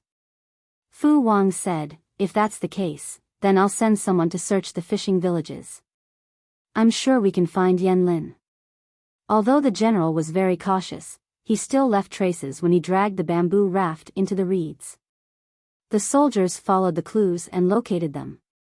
The next day, when the fishermen were about to go fishing, a group of strange soldiers came to the village. Did any of you see any strangers last night? Chapter 1571. The fishermen didn't care who had sneaked into their village, as long as they didn't get involved. Out of self-protection, they quickly told the police where Yan Lin and his wife were. At the same time, they were looking forward to it. The arrest had caused such a big commotion. Maybe the two escaped criminals were sentenced to death. If they reported them, they might even be rewarded. The fishing village was small, so the commotion at the entrance would spread to the other end of the village. When the soldiers arrived at the fishing village to question people, Lucky Emperor, who was out drying his medicine, realized that they were here for Yan Lin. After standing still for 3 seconds, he decided to pretend that nothing had happened. He lowered his head and continued drying his medicine. 5 million salted fish stayed up with him for a long night. He told Oh Huang that the medical dispute that happened in his hospital had reached the top of the hot search list at the speed of a rocket. The weird husband, daughter-in-law, and mother-in-law of that family had also been dug out and hung on the wall with their names. It was illegal to search for human flesh, but Lucky Emperor wasn't a saint. He appreciated the salted fish's good intentions. The family had shamelessly accused the hospital of swapping the baby. They refused to admit their mistake and refused to pay for the medical treatment and surgery fees. The hospital didn't want to make a big deal out of it, so Lucky Emperor had to suffer. In order to pay for the surgery, he had used all his savings from his years of work. People who didn't know the truth would think that doctors were so rich that their family would rush to give them red packets whenever they performed a C-section. They didn't know that the hospital had its own rules. There were doctors and family members like that, but they couldn't condemn all doctors. He was on a fixed salary. The family members gave him red packets to make them feel at ease. They thought that the doctor would take extra care of the pregnant woman. He knew this rule. He accepted the red packets to make them feel at ease. He gave them back after the surgery to live up to the oath he made when he was studying medicine. Therefore, he could only count on his salary. Every month, apart from his basic necessities and a fixed deposit of 1,000 yuan, he transferred the rest of the money to his parents. Hearing the salted fish say that the family had been hung on the wall, Lucky Emperor couldn't help but gloat. Fan Ziwu, I saw the news. I thought it was the man and his family that were weird. I didn't expect the woman to be weird too. Poor girl who reincarnated into their family. In order to prove their innocence, the hospital paid for a paternity test. The family said that the hospital and the DNA testing agency were in cahoots with each other and forged the report. In other words, why didn't this family of sticklers kidnap a monkey to the heavens? Tong tong da, discriminating against women is the saddest thing, especially when this woman was a mother. She was so angry that she exploded on the spot. Poor girl, she was born into such a family. What would she do in the future? When the European king told them about his experience, the salted fish automatically imagined him as a weak and helpless mother. When the resourceful salted fish dug up all the information about them, he realized that the mother was also a genius among geniuses. It was said that the mother-in-law planned to stomp the child to death after taking it home, so as not to delay the birth of a second child. The child's mother sadly chose to stand by and watch. In the end, it was the neighbor who realized that something was wrong and saved the child. When the neighbor called the police, he was also threatened by the family. They had seen strange people, but they had never seen such strange people. How did they sneak into the human path from the animal path?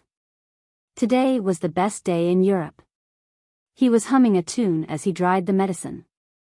The group of soldiers in the distance surrounded her and approached her. The salted fishes were stunned when they saw that Lucky Emperor wasn't going to warn them. Jasmine Xingxiang, no, Mr. Lucky Emperor, aren't you going to wake them up? The European king smiled. I saved them because I'm a doctor. As a doctor, I can't just leave them to die. Yan Lin's injury is almost healed, and the rest is not my job as a doctor. I don't want to get involved in this. Also, if I wake them up, the owner of this body will be beaten into an ally. The host is not at the Zhangzhou battlefield, so he can't protect the little girl. I'd better not force myself. Although the European king was a salted fish, he was not a man without principles. He liked Yan Lin, but no matter how much he liked his idol, he couldn't sacrifice an innocent life. The best thing to do was to pretend to be deaf and dumb and stay neutral. Yan Lin was still unconscious in the room. The general had been taking care of him all night and was exhausted. He wouldn't wake up anytime soon. A man, who was probably a centurion, approached the European king and said, "Someone said that you took in 2 suspects last night." The European king was about to answer when he saw a few soldiers entering the room to arrest the suspects. The corner of his mouth twitched. They were already in the room. Wasn't it unnecessary to ask him? There were indeed 2 people who came to seek treatment last night. What's wrong? The centurion knew from the villagers that the European king's body was a barefoot doctor in the village, so he didn't blame him. There was a sudden shout from inside the room, followed by the sound of fighting. It didn't take long for it to calm down. Soon, the deputy general's hands were twisted behind his back and tied up. He was escorted out of the room. The European king said, the one lying in the room is seriously injured and needs to rest. Don't move him. Be careful. Thank you for the reminder. The European king added, remember to pay for the treatment of these two people and the damage to my room. The centurion couldn't help but laugh. He was a fierce man, and no one was afraid of him. How dare this young doctor bargain with him? Don't worry, the young lady will be paid. Because Yen Lin was seriously injured, they didn't dare to act rashly. They could only send a message back in hope that the higher-ups would send a skilled military doctor over. In the end, not only the military doctor, but Yang Si also came. Yen Xiaoyang is still alive. He's really lucky.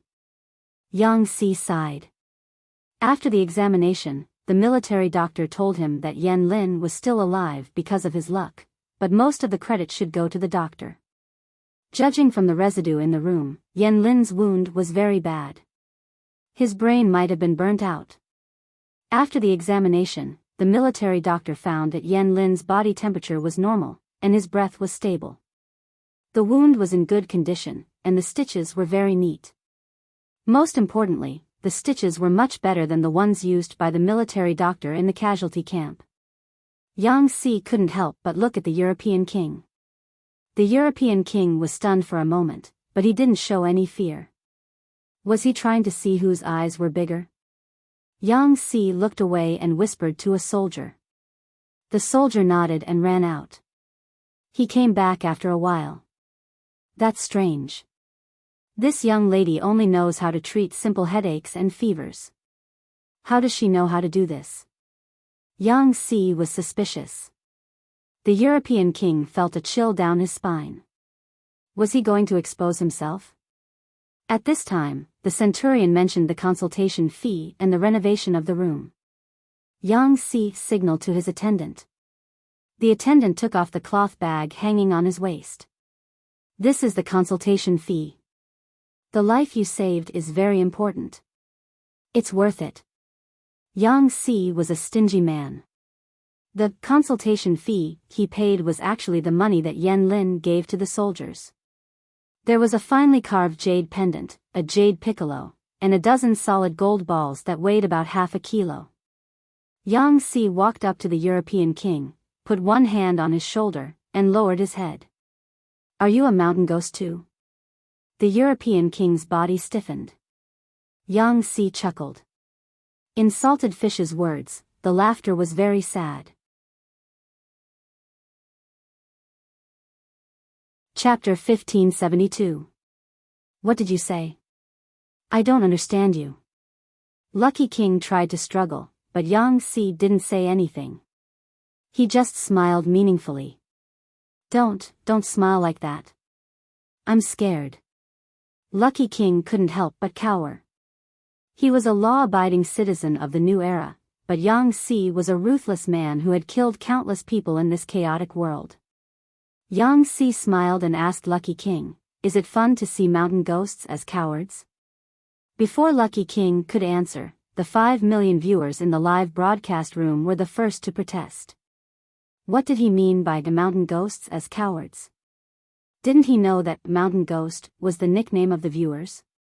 Looking down on mountain ghosts was looking down on them. Cibei Fazang, don't be scared, Lucky King. Beat Rongrong up until he calls you daddy. Midnight epilepsy, we can lose our heads and bleed, but we can't lose our reputation as mountain ghosts. We are advanced intellectuals of the new era. How can we be looked down upon by an old-fashioned person? Go up and beat him up until he calls you daddy. I believe you can do it, Lucky King. Lucky King was speechless. He suddenly realized that it wasn't easy to be a streamer. She had made it this far with 5 million viewers holding her back. Awesome. They were just a group of onlookers who didn't mind making things bigger. If he was really fooled by them, Yang Si might even beat his brains out. Television dramas kept saying that scholars were useless, but in fact, scholars in ancient times learned all 6 arts, including horsemanship, archery, and swordsmanship. If you really wanted to do something, you had to be resolute. I have a question.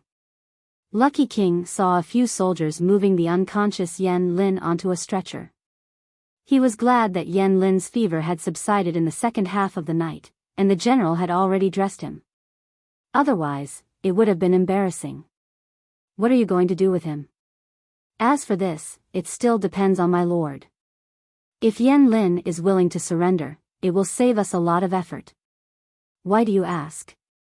He's my patient after all. It wasn't easy for him to escape from the gates of hell. If you kill him, it will make my previous efforts seem stupid. I'll feel more at ease if I ask. Lucky Emperor's mood was a little heavy. As a doctor, he was used to seeing life and death. He had been honed during his internship in various departments. However, humans were not plants. Even if he was used to seeing some things, he would not be numb to it. The battles between the feudal lords and the internal strife of the chaotic world resulted in countless deaths and injuries. The lives of those who were sacrificed were as worthless as grass. He understood this logically, but he still felt pity and sympathy for them. If these people lived in peaceful times, they would probably have a happier life. There are nobles and lowly people. Yan Xiaoyang's head is worth countless people's heads. Valuable people would not easily lose their lives, and Yan Xiaoyang was clearly such a person. He was far more valuable alive than dead. Unless he no longer has any value, or his death is more valuable, then. Yang Si deliberated and said, according to the master's temperament, as long as Yan Lin is willing to surrender, he will not die. Lucky King could not help but roll his eyes in his heart. Who didn't know that? He also knew that the host was narrow-minded and could not tolerate the slightest bit of betrayal. As long as he was in her camp, the word betrayal was a taboo. If that's the case, I know what to do.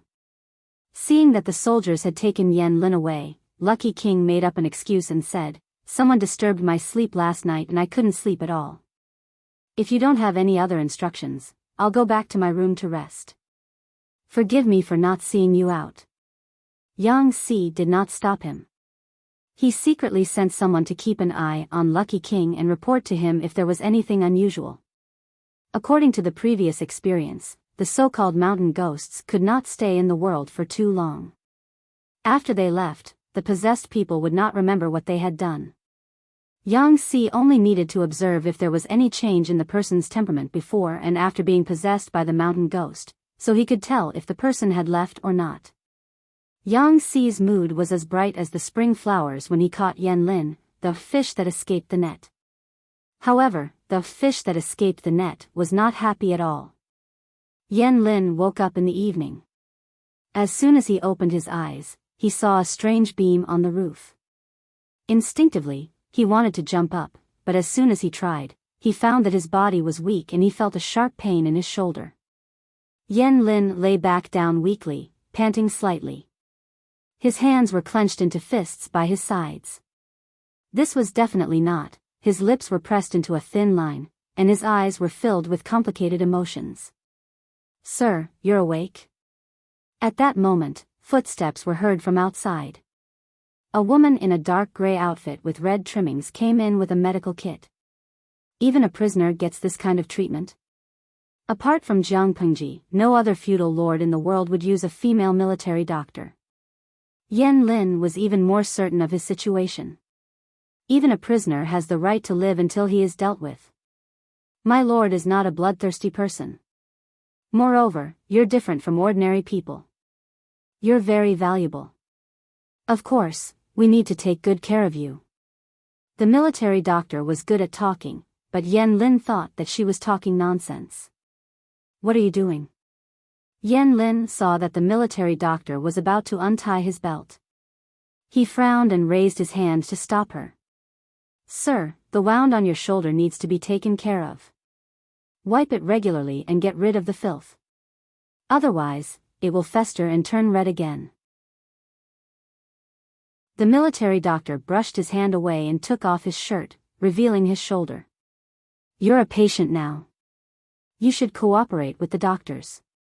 Don't throw a tantrum." Yan Lin thought back to how he was before he fell ill and kept quiet. Sir, the doctor that General C found for you is very good. The stitches on the wound are excellent. If the healing goes well, the stitches will be removed in 10 days. The military doctor said, the wound will sting later. Please bear with it for a while, sir. Oh, Huang took good care of the wound. Yan Lin showed no signs of infection again. The military doctor only needed to change the dressing regularly. It was very easy. Is this alcohol? The military doctor said, it's hard liquor. It's used to treat wounds. Don't drink it. Yang Si wrote a letter to his lord excitedly. Although he didn't catch Yang Tao, it was still a great victory to catch Yan Lin. Fu Wang led the army to clear the remaining soldiers and officially incorporated Zhangzhou into Jiang Pengji's territory. He didn't go after Yang Tao. Instead, he listened to the military counselor's plan. He rested and rested, waiting for the enemy to die. About 10 days later, the military doctor removed the stitches on Yan Lin's shoulder. Young people tended to recover quickly. Other than losing a few pounds, Yan Lin was doing fine. Yang Si asked the military doctor in charge of Yan Lin, how is he? How is his recovery? The military doctor answered honestly. Yan Lin was recovering well. However, the wound was too long. If he moved too much or was too emotional, it might rupture. Yang Si said with regret, is that so? What a pity. The military doctor asked curiously, what a pity? Yang Si said, I have a piece of bad news that will make him fly into a rage after hearing it. One Buddha is born, 2 Buddhas will ascend to heaven. But you said that he hasn't fully recovered yet. If I tell him, the wound will rupture again. Won't that cause more trouble for you? The military doctor was speechless. He had heard that scholars were evil, but he didn't expect them to be this evil.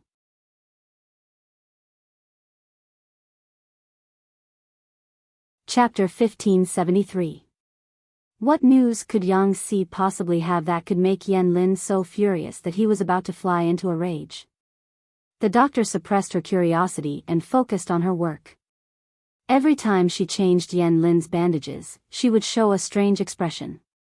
These fellows who were able to become strategists in troubled times, whether it was observation or analysis, were simply not something an ordinary person could imagine. After a few days, Yan Lin finally couldn't help but ask the doctor for more information. What happened outside? The doctor had just changed the bandages and was about to pack up and leave so that Yan Lin could rest. Suddenly hearing this question, she couldn't help but be startled. It wasn't that she was startled, but that she was flattered. She had been taking care of Yan Lin for a long time. Except for the first few words they exchanged on the first day, Yan Lin had been indifferent the rest of the time. Occasionally, he would reply with, oh, or, it doesn't hurt. She couldn't expect him to initiate a conversation. Did the sun rise from the west today? Sir, were you talking to me? The doctor looked at Yan Lin, who was sitting up, and couldn't help but confirm. There are only 2 of us in the room. If I wasn't talking to you, would I be talking to a demon?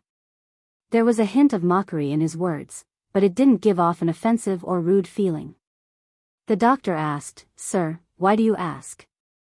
Yan Lin straightened his clothes and fastened his belt. No one would have guessed that he was a prisoner. He looked more like a respectable young master than a prisoner. From a doctor's point of view, Yan Lin was definitely a patient who was very cooperative. It was also very comfortable to take care of him. With the patient's cooperation and the doctor's efforts, Yan Lin's injuries recovered quickly. He was able to walk a few days ago. Except for the fact that he couldn't do any strenuous exercises or carry heavy objects, he was no different from an ordinary person. Yan Lin said, You've been changing the bandages these days. You look strange. Something must have happened outside. It has something to do with me. The doctor was speechless. Was she really that obvious? But, sir, please don't make things difficult for me. I don't know what happened, and even if I did, I wouldn't tell you. The doctor refused directly. She said, the military camp has its rules. I can't tell outsiders without permission. Please forgive me. Yan Lin remained calm. He was not surprised by the doctor's answer. If the military doctor revealed the news without hesitation, he would be mocking Jiang Pengji for not being strict with her subordinates. If that's the case, please find someone who can talk to you. Yan Lin said in a self-mocking tone, since I'm already a prisoner, should be treated like one. I've been locked up here all day to recover from my injuries. People who don't know what's going on might think that I'm a guest of honor. The military doctor relayed Yan Lin's words to Yang Si. Coincidentally, Feng Zhen was also present. When the two of them heard this, they looked at each other and smiled with ill intentions. The military doctor felt his hair stand on end when he saw this. Yang Si dismissed the military doctor with a few words. I understand. You can go and do your own things. I'll find time to visit him in the evening. The military doctor retreated. Feng Zhen, who was sitting on the side, tapped his palms with his closed golden fan. Are we really going to tell Yan Lin? Yang Si smiled and said, he'll find out sooner or later. The earlier we tell him, the earlier he'll give up. If Yan Xiaoyang wants to commit suicide, I'll prepare something for him. White silk, poisoned wine, a dagger, a long sword. I'll have everything. Even if he dies, he'll die a dignified death. Feng Zhen said, you're gloating. If the two of them weren't on good terms, Feng Zhen would have added, a villain intoxicated by success. Of course, if he said that, Yang Si would probably hold a grudge against him. Who knew when Yang Si would cause trouble for him? Yang Si straightened his chest and said confidently, I'm gloating. Therefore, Yang Si went to see Yan Lin in a gloating mood. It was obvious that Yan Lin wanted to see him, but when Yang Si came, he didn't say a word. Seeing this, Yang Si decided that silence was golden. He wanted to see how long Yan Lin could hold it in. Neither of them spoke first. They just drank their tea in silence. Finally, Yang Si couldn't hold it in anymore. More than half of the tea on the table had gone into his stomach. If the stalemate continued, he wouldn't be able to hold it in anymore. I heard that you wanted to see me. What's the matter? Yang Si spoke first. His tone was very unfriendly. I want to ask about two things, of course. Yan Lin was very straightforward. What do you plan to do with me? How is my lord? These two questions are not difficult to answer. Yang Si didn't deliberately keep Yan Lin in suspense. He said straightforwardly, as for how to deal with you, it's up to my lord to decide. I'm just a small military advisor. I don't have the right to overstep my lord's authority, let alone make decisions for my lord. As for your lord, Yang Tao, he's not in a very good situation. A few days ago, I received a piece of news. It has something to do with you and your lord, Yang Tao. However, the military doctor said that your injury hasn't healed yet. I was afraid that your injury would worsen if you heard about it, so I kept it a secret for you. Yang Si looked like he was doing this for his own good, but Yan Lin didn't buy it. He said indifferently, it doesn't matter. I've recovered from my injury. Tell me what you want. Yang Si suddenly revealed an unfathomable smile, all the malice written on his face. I wonder if you've heard of this saying, those who are not of our race will always have a different heart. Yan Lin said, of course I've heard of it. What do you mean by that? The foreign tribes near Dongqing and Nansheng were the 4 tribes of Nanman and the 3 tribes of the northern borderline. Both of them had been wiped out. How could they still cause trouble? This saying comes from Zhuan. It says, those who are not of our race will always have a different heart.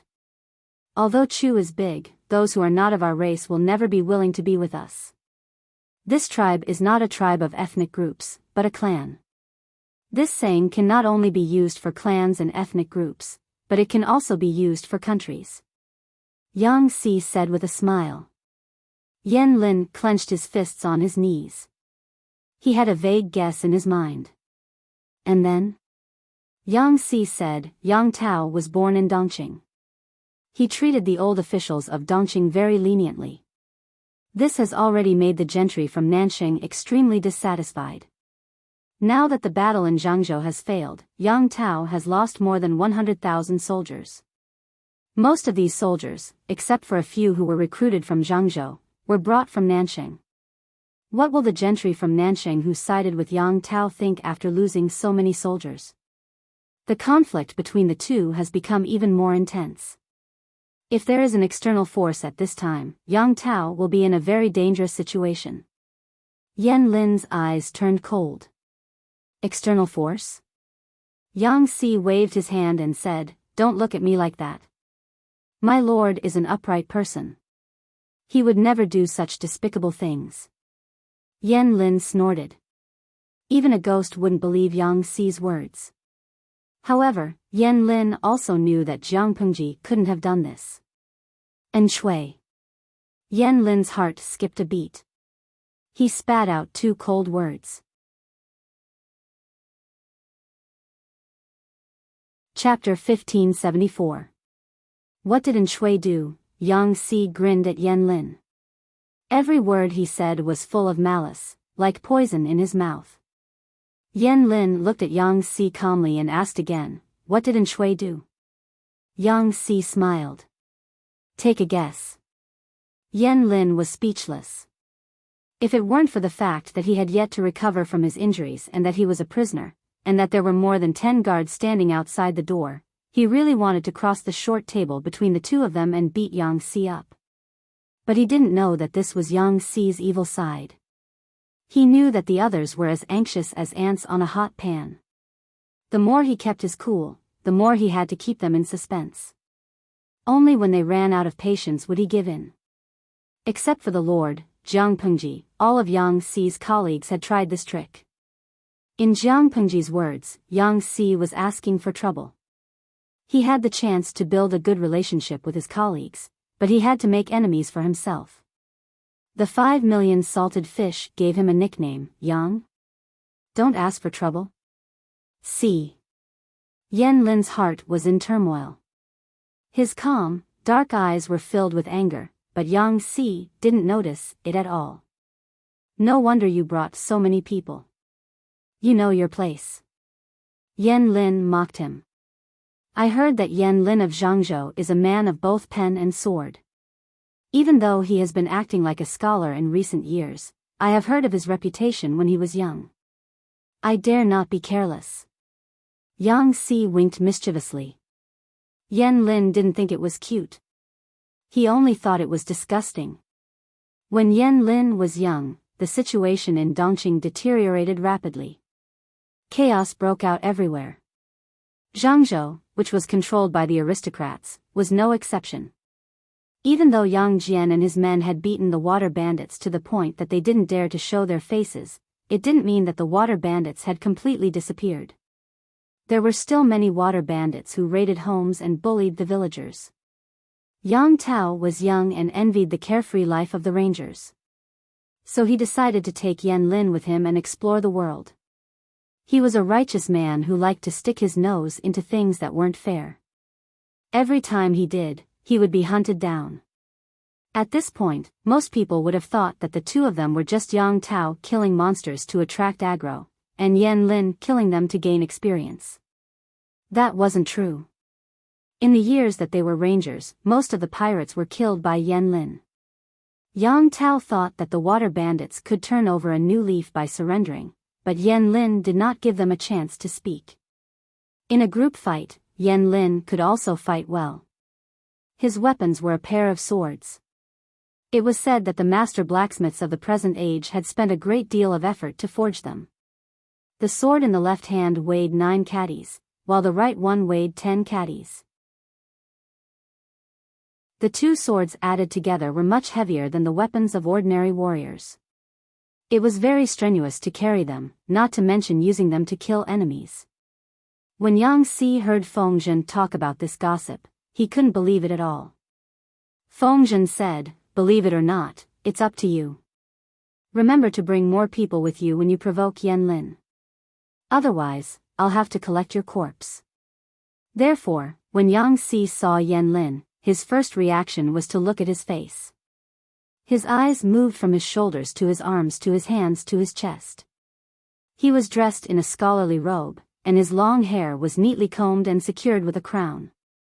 His facial features were elegant, and his potential was outstanding. From head to toe, there was not a trace of a warrior's aura. Yan Lin sneered, "If you don't want to say it, then don't say it. You can't change anything." Yang Si was speechless. This wasn't going according to the script. Yang Si was a man with a thick skin. If his face was in a story, he would definitely be the villain. He wouldn't survive more than 3 chapters. Oh. Why don't you tell us what happened so that we can compare? I want to see if the person Feng Zisher admires is worthy of his reputation or not. Yang Si tried to save face for himself and tried to provoke Yan Lin to continue the conversation. Yan Lin said, "Enchanting is ambitious. His strategist, Hua Yuan, is also a cunning man with ulterior motives. The epidemic that broke out during the conquest of the 4 tribes of Nanman was most likely part of their plan. They plotted against my lord, Yang Tao, and Lu Shi, trying to profit from the conflict. According to Enchanting's plan, Lu Shi would have lost many of his elite forces under the joint attack of my lord and the Nye family of Zhongzhou.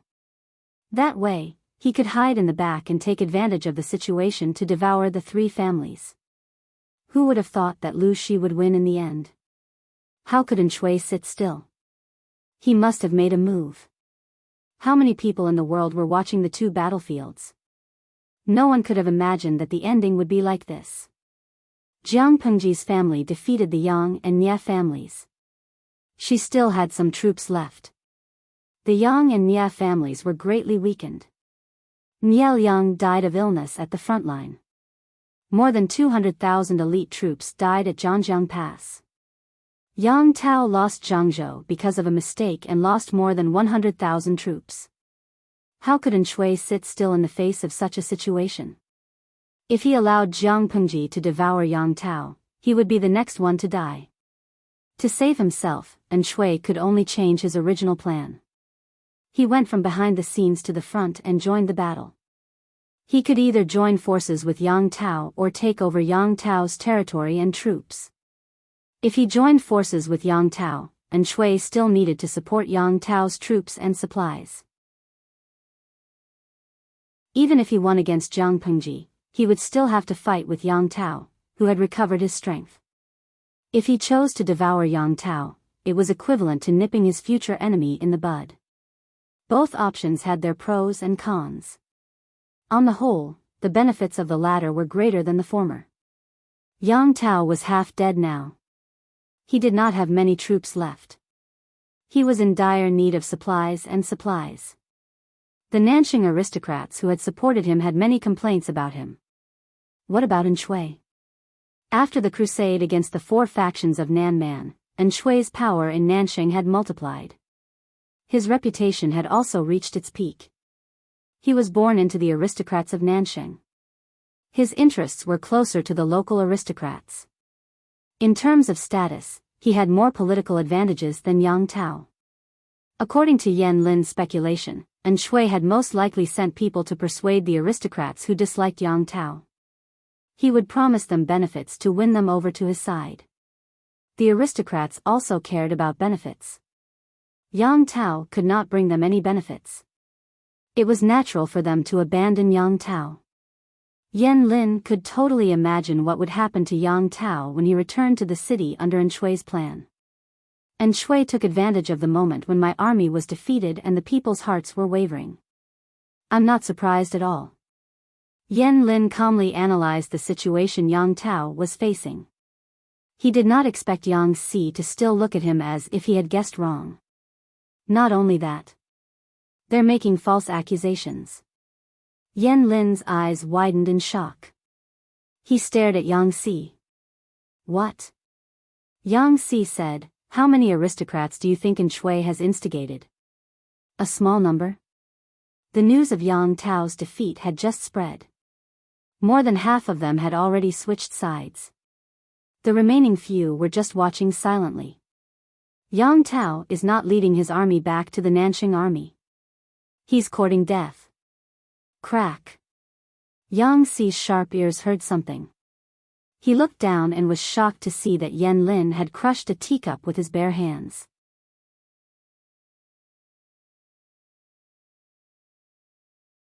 Chapter 1575. Yan Lin didn't take Yang Xi's provocation seriously at first, but now he wanted to kill him. Just as he said, if Yang Xi had not placed more than a dozen guards outside the door, he would have pressed Yang Xi down and beaten him up. Is there worse news? Yan Lin was a calm and collected person. He rarely lost his composure, even if Yang Xi's news couldn't be any worse. Yang Xi smiled.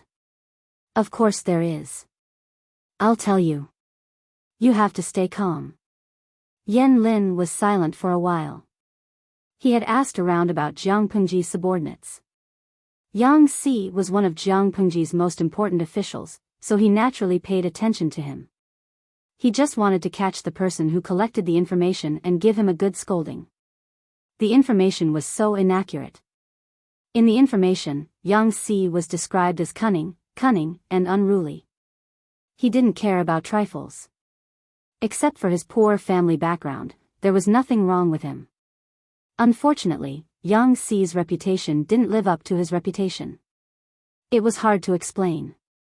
Go ahead. I'm listening. Yan Lin was a man of few words.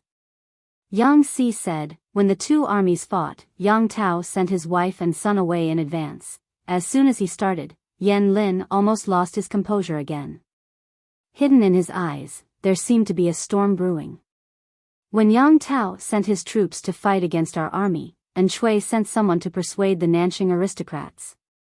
When the news of Yang Tao's defeat spread, the Nanxing aristocrats, who had been hesitant, completely changed sides. To show their loyalty and to threaten Yang Tao, they detained Yang Tao's wife and son, as well as your family members. Yang Xi wasn't being naughty. His deep voice was like a small hammer, hitting Yan Lin's heart.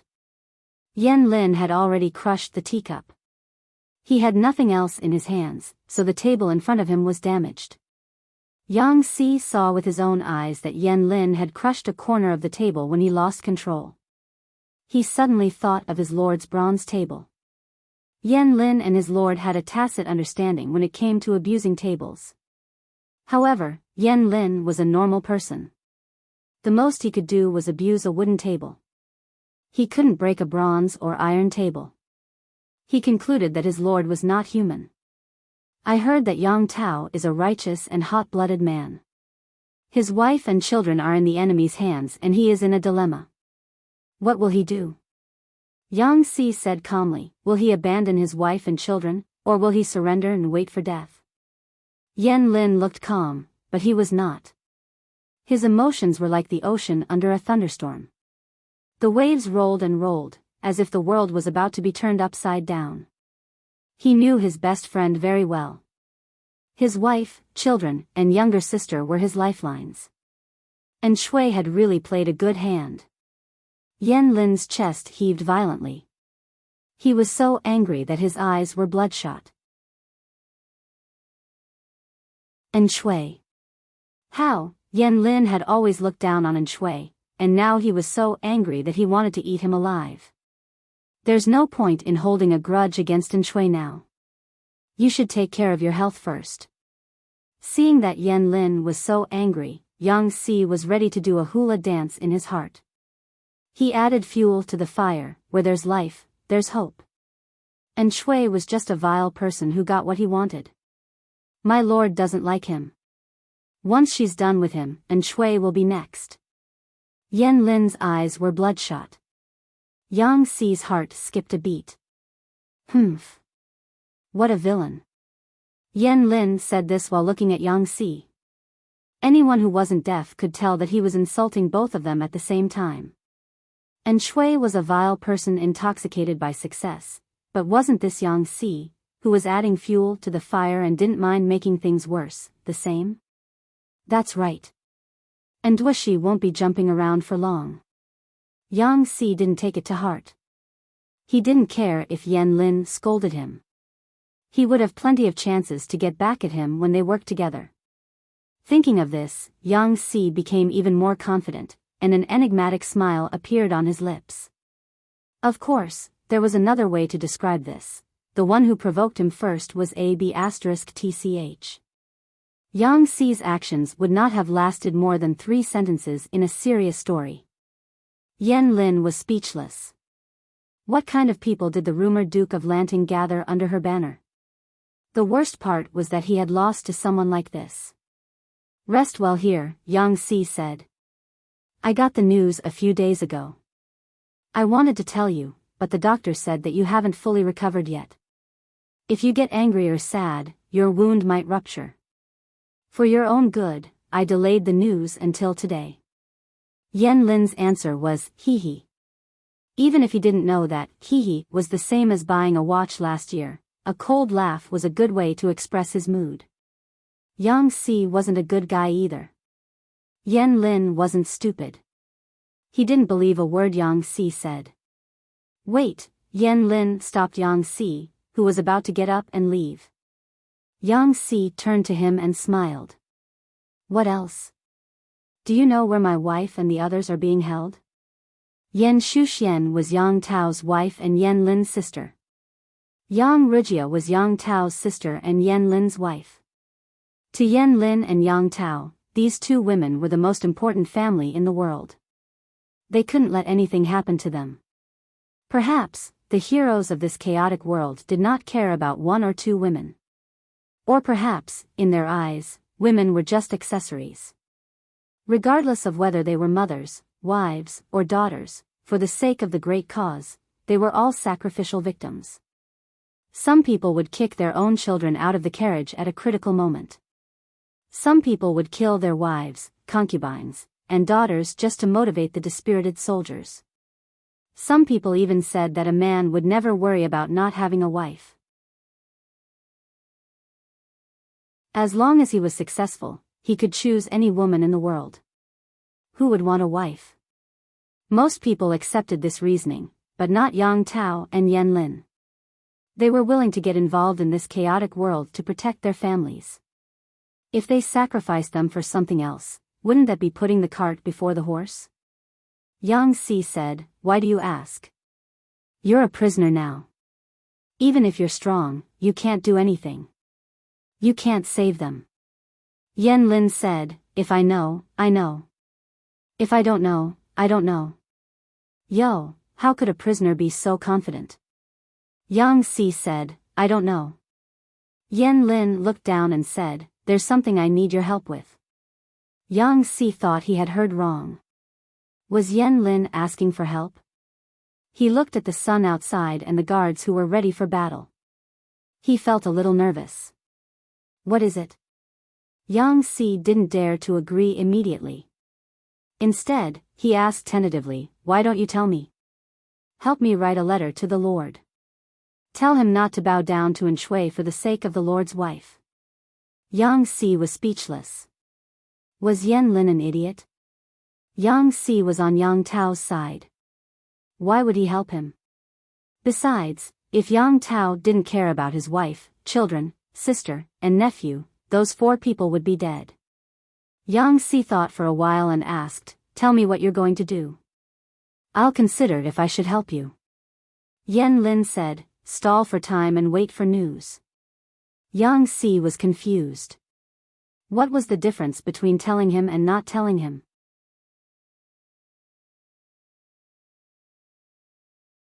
Chapter 1576. I can't make the decision on my own. I'll have to discuss it with someone else before I give you an answer. Yang Si didn't agree right away, but he didn't reject it either, which meant there was still room for negotiation. After he left, Yen Lin covered the wound on his shoulder. He frowned as if he was enduring something. He unbuttoned his shirt and found that the wound hadn't split open. He couldn't help but sigh. He knew his own body well. When he was a ranger with Yang Tao, he had been injured due to carelessness.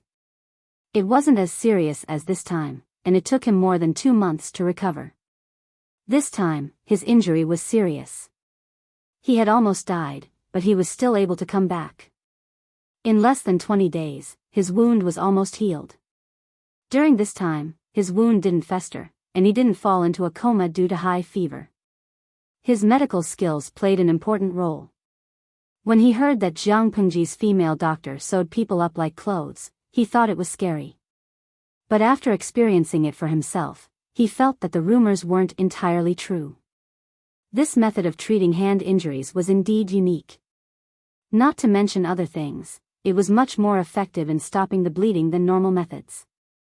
Looking at the wound on his shoulder, Yan Lin thought that when it healed, there would only be a thin scar left.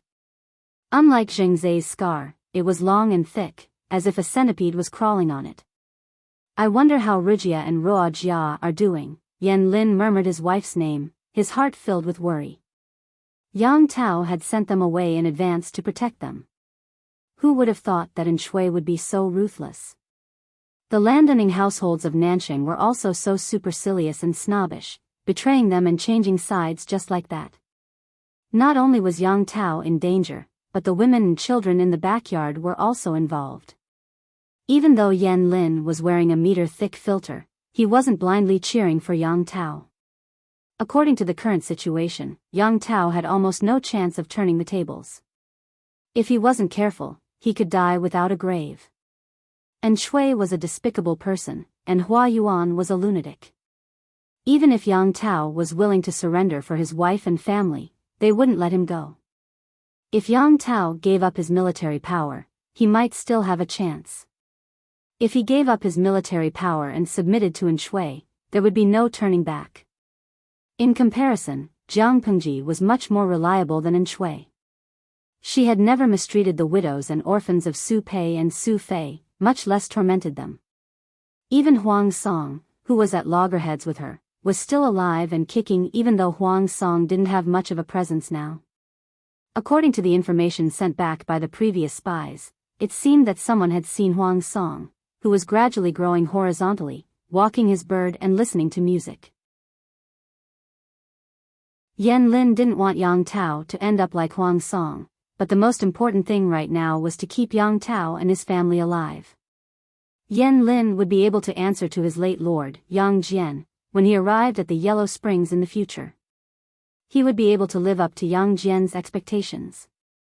Of course, Yan Lin didn't completely trust Yang Xi's information. He was only planning for the worst. Yan Lin would not have given up so easily if Yang Tao could have saved the game. On the other side, Yang Xi relayed Yan Lin's words to Fu Wang and the others. Since the Lord was not here, this kind of thing had to be voted by everyone and then let Fu Wang make the decision. If something really happened and the Lord wanted to hold them accountable in the future, none of them would be able to escape. Are you saying that we should help him? Fu Wang was a little uncertain. After all, the two families were at loggerheads more than half a month ago. Now, they were helping Yan Lin to deliver information to Yang Tao. It was strange no matter how he looked at it. Aren't you afraid of Yan Lin's scheme? Feng Zhen wasn't sure what Yan Lin's plan was, but he was sure that Yan Lin was trying to save himself and not get himself killed. So what if it's a scheme? Yan Lin is already a prisoner, Yang Tao only has a few remaining soldiers, and the aristocratic families of Nanxing have all defected to the Shui. How can Yang Tao make a comeback? That's true, but... Fu Wang said sadly, I'm afraid of people like you who plot against each other and beat around the bush. Who knows what Yan Lin is thinking? Maybe he's trying to get Yang Tao out of trouble by taking a roundabout way? Feng Zhen and Yang Xi were speechless. They didn't remember Fu Wang being tricked. What did he mean by that, I'm an experienced man, you can't fool me, expression? Strategists are human beings too. Don't demonize them, okay?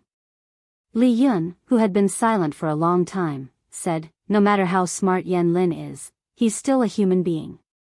There's a limit to what he can do. How can he help Yang Tao survive while he's in prison? If he had the ability, he wouldn't be our prisoner in the first place. So what if he's delivering a letter for him? What can Yang Tao do now? If Yan Lin is up to no good, we'll kill him.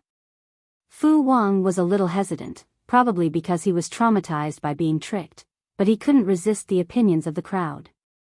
Everyone could imagine how Yang Tao felt when he received this letter personally written by his best friend. Yang Tao had been very frustrated for the past 20 days. First, he suffered a great loss at the hands of Fu Wang and the others. With great difficulty, he boarded a ship and returned to his own territory under the cover of his best friend. That very night, he received news that his troops had rebelled. He led the rest of the troops who hadn't rebelled and fought their way out. After a short rest, he received news that his wife, children, sister, and nephew had been seized by the Nanjing aristocrats. The series of blows exhausted Yang Tao. In just a few days, he had lost a lot of weight. His cheeks were thin and his eyes were sunken. He didn't look as energetic as before. On one hand, he was worried about his best friend who was left behind in Zhangzhou.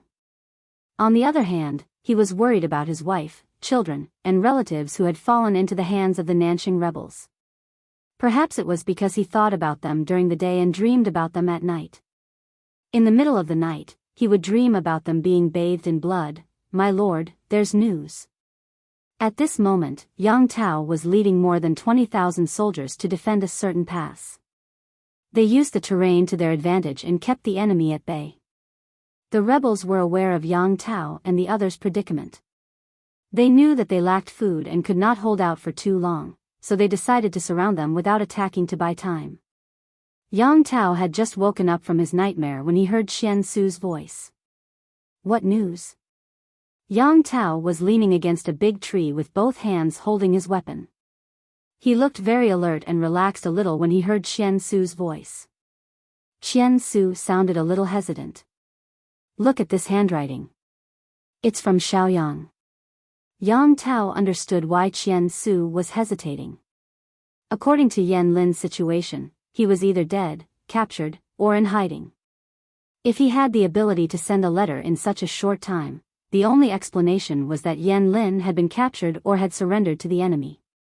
What kind of lord would want their important minister to surrender to the enemy while they were still alive? However, Qian Su had underestimated the relationship between the two. When he heard about Yan Lin, Yang Tao's first reaction was to be happy that his best friend was still alive. It was good that he was alive.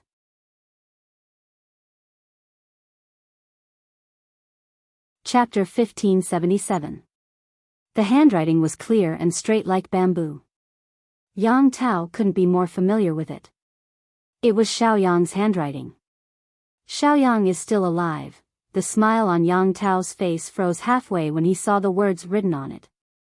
Qian Su asked, "Master, does Xiaoyang want to?" Although Qian Su thought it was unlikely that Yan Lin would persuade Yang Tao to surrender, it seemed to be the only possibility. There's only one sentence in the letter. "Don't bow down to Enchui for the sake of Madam." Yang Tao was confused. He had been depressed for the past 2 days. He was struggling with himself and decided to surrender to Enchui for the sake of his wife and sister. If he could, he would fight to the death too, but it was pointless. He had more than 20,000 soldiers with him, but they were short of supplies and almost all of them were injured. How could they fight against the rebels? If they fought to the death, not only would they lose their lives, but their wives, children, and nephews would also be sacrificed to the enemy. Yang Tao didn't know what to do. Yan Lin wasn't around, so he had to make his own judgment. Qian Su asked, "What does Xiaoyang mean by this? Is he really going to give up on Madam and the others?" Yang Tao shook his head. "Impossible. Xiaoyang isn't that kind of person. He must have his reasons." Qian Su asked, "But, it's possible that this letter was forged by someone working for Lu Shi." Yang Tao shook his head again. "Xiaoyang has a bad habit of writing. If it's a fake, there must be a flaw.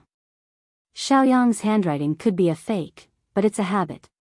People who don't know him well won't notice it. This letter must have been written by Xiaoyang himself." Qian Su was speechless. He was good friends with Xiaoyang. Why didn't he know that Yan Xiaoyang had a bad habit of writing? Did this mean that they weren't close enough? Then, what does Master plan to do? Yang Tao said, trust Xiaoyang, of course. He can't be wrong. Qian Su was speechless. If Yan Lin's filter for Yang Tao was 1 meter thick, then Yang Tao's filter for Yan Lin was probably twice as thick. Perhaps because he was too eager to die, Yang Si would talk to Yan Lin whenever he was free and try to dig out the meaning of the letter from him. Yan Lin was calm at first, but when Yang Si came to him for 7 days in a row and disturbed his rest, he couldn't take it any longer. I'm a prisoner, but I shouldn't be treated like this. You've just finished your lunch and you're already here. Don't you know that it's easy to feel sleepy in the hot afternoon? Yang Si pretended to be deaf and mute. He had brought enough men with him anyway, so he was confident that he could use them to commit murder. He was not afraid of Yan Lin's threat. In the end, Yan Lin had no choice but to divulge some information. Yan Shuxian and Yang Rujia were best friends in their boudoirs due to their elder brothers. Their hobbies were similar as well. Yan and Yan family, Zhang Ti Su said, Ti fan either. Most of the landowning households had many industries, such as rice shops, wine shops, restaurants, and the more profitable cloth and rouge businesses. Yang Rujia had a lively temperament, but Yang Jian was stricter with his daughter. In order to get out of the manor and have fun, she and Yan Shuxian began to study the art of disguise in the storybook. He Yan, master. He didn't expect them to know the essence of it. That pile of rouge and powder had been smeared on her face, and her entire face had changed. Of course, the makeup couldn't be compared to the real face, but it was still very deceptive when one's vision was dim. Yang Si couldn't believe it. How big of a change is that? Yan Lin said quietly, my wife once pretended to be you. It was dusk, and even I was almost fooled. Yang Si accepted it for now and said, you're stalling to give them time to save themselves? The girls from the Yang and Yan families are not weak. Yan Lin said calmly, the more the Lord values them, the more valuable they will be to the Nanqing rebels, and the easier it will be for them to be watched. Otherwise, they will have a higher chance of escaping. Yang Si said, if you miscalculated, you can still survive if you take a risk. If you don't do anything, you'll die. Yan Lin said quietly, the Nanqing rebels will be so easily persuaded by Shui. Do you think they will be kind to the Lord? Even if the Lord is willing to surrender, they won't let this matter go easily. They can kill them with any excuse. So what if outsiders know that they are the ones who did this? They can't do anything to them. Taking advantage of the enemy's unpreparedness to intercept the captive's family and use them as a threat was despicable. If they could do such a shameless thing, how could they expect them to have basic morals? In troubled times, princes could fight however they wanted, but which shameless person would target innocent women, children? Yan Lin sighed. Even Lu Shi, the Duke of Lanting, wouldn't do such a thing. Yang Si was speechless. Was there any ambiguity in his words? Wasn't it too much to mock his lord right in front of him? Did his lord eat Yan Lin's rice? Humph, my lord is a gentleman. He wouldn't do something like an animal. As it turned out, Yan Lin knew his sister and his wife very well. Neither of them was a weak girl from the inner house. When they were tricked by the rebels, they realized that something was wrong, but they didn't dare to expose it in case the thugs killed them. Since they still had children to take care of, the rebels didn't separate them. They wouldn't be able to do anything anyway. They tested the rebels and found out that they were quite tolerant of them. As long as they didn't leave, they would satisfy many of their requests. Yan Shu and Yan Lin discussed and immediately came up with an idea. Today they wanted rouge and powder, tomorrow they wanted silk and satin. If they didn't give them, they would make a scene like shrews and scold them. 2 mere women, it's really disgusting. I really don't know if Yang Zhengze and Yan Xiaoyang are blind to actually fall for such a vulgar and crude woman. When the matter was brought up, the gentry in charge of them sneered at them in disgust. He waved his hand as if they were beggars and said, we don't have many days to live anyway. We'll satisfy all their requests. Just make them keep their mouths shut." Thus, the two of them lived a comfortable life in captivity. The servants in charge of them also changed from sympathy to disdain. They didn't know if their husband was dead or alive, but these two heartless women didn't do anything about it. Sometimes, when their child cried for milk, they didn't care. They had seen heartless people, but they had never seen anyone this heartless. What a sin! The maidservants mumbled to themselves. Not only did Yan Shu and Yan Xiaoyang like to play with girls' toys, but they also liked to play with the servants. They often called them over.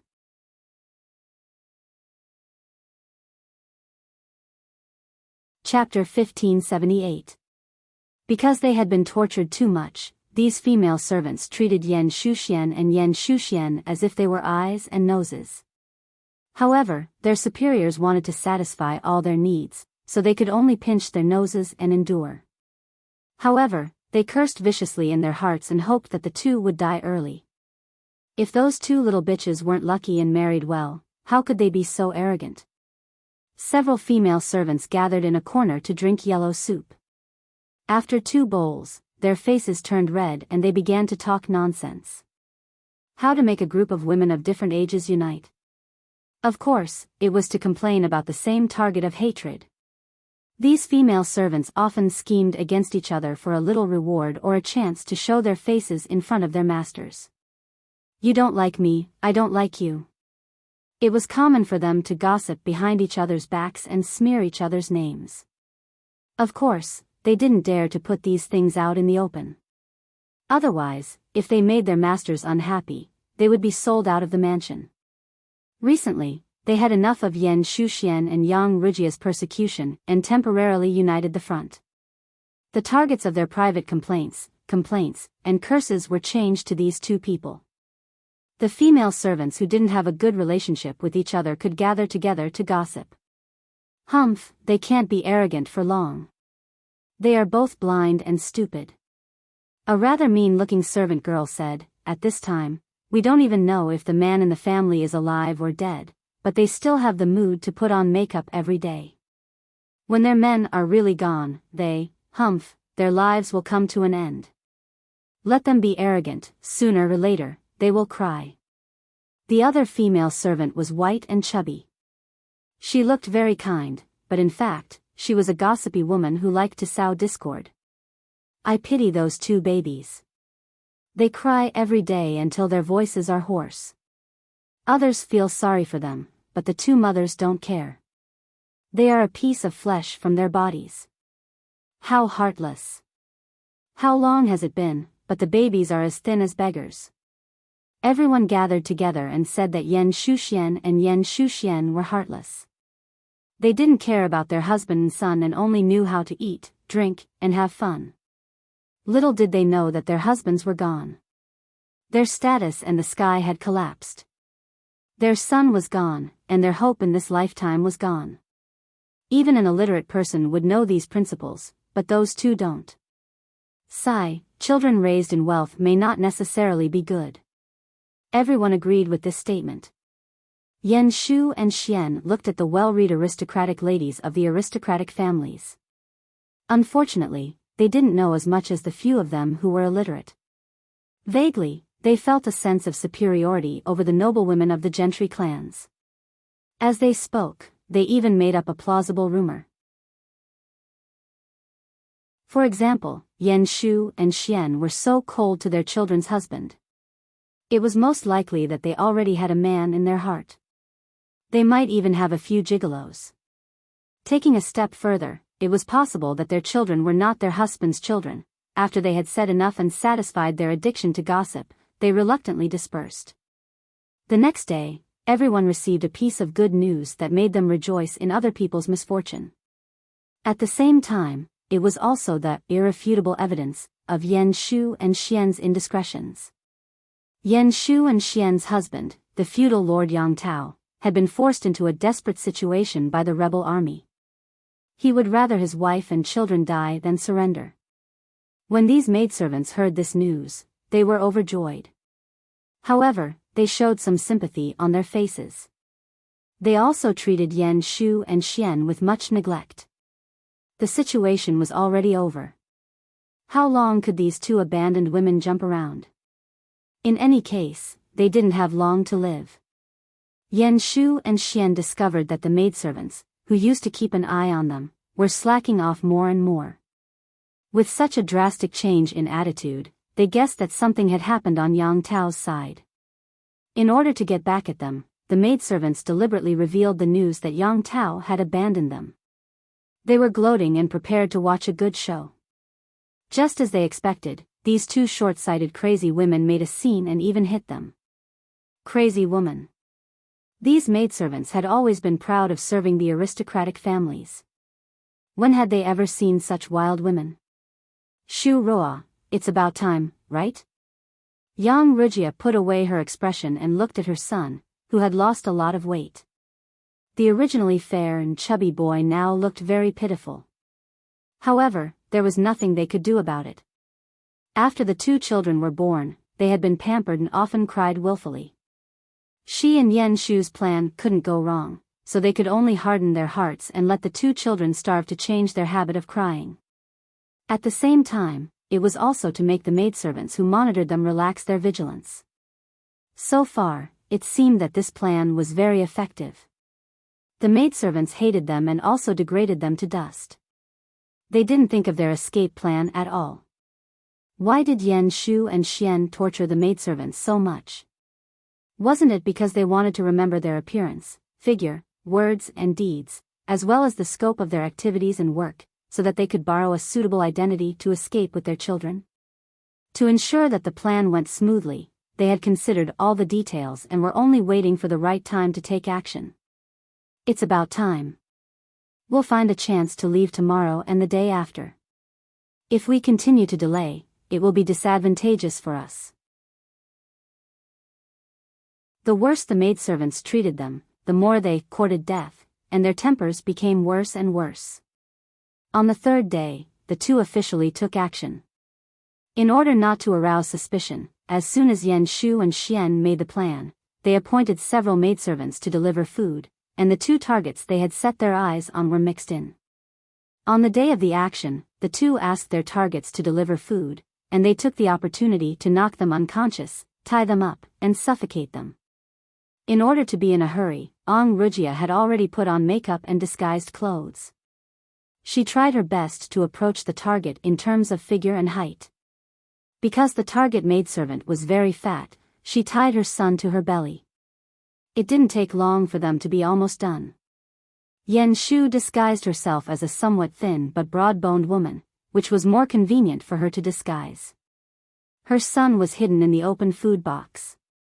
Fortunately, the two boys were tired.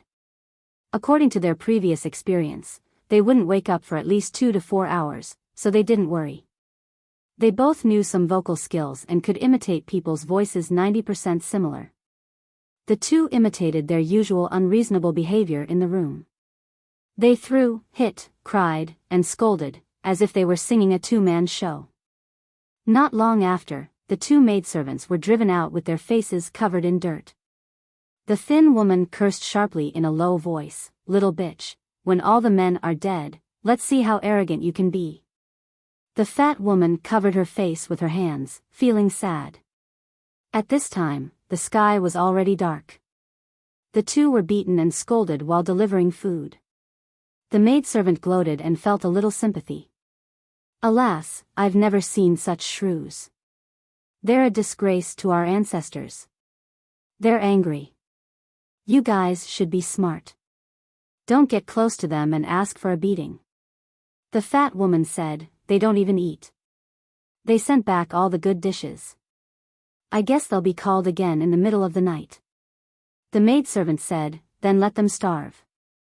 Who will deliver food to them in the middle of the night? They're dying anyway, so they don't need to serve them. At this time, the sky was dark. The maidservant and the two old women were some distance apart. Their voices and figures were fine, so she didn't suspect anything. They used their sleeves to cover their foreheads or the side of their faces. They were probably beaten by the two shrews again. The maidservant looked enviously and jealously at the heavy food box in the thin woman's hands. She spat at the backs of the two people who were leaving, such precious things, and these two cheap old women ate them. Aren't they afraid of shortening their lives? Yan Shu and Xian looked calm on the surface, but they were panicking inside. Fortunately, the children were still asleep and didn't have the energy to cry. They sneaked out of the mansion through the side door. Yan Shu and Xian carefully observed them. These two old women usually didn't abide by the rules. They often went out to gamble when they had some money. Most of the people they gambled with were gangsters or servants of the same mansion. Those servants were also shrewd and often gathered together to cheat the two of their money. Therefore, it was normal for the two to not abide by the rules to leave the mansion. They didn't arouse suspicion at all. After the two left the mansion, they found a small alley and changed into other clothes. They planned to sneak out of the city among the common people when the city gate opened at dawn. These two children. Fortunately, they've lost some weight. Otherwise, I'd know they're not from common people. After feeding the children, the two heaved a long sigh of relief. They've been starving these days. They ate so much all at once. Young Rugia said, "It's better than dying." After dawn, the two disguised themselves as widows and went out of the city separately. They bought two cheap donkeys to hurry on their way. They swaggered off, and the people who were watching them discovered the two corpses hiding in the corner.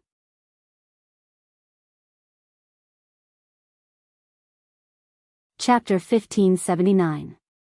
Hey, you look good today. Did you sleep well last night?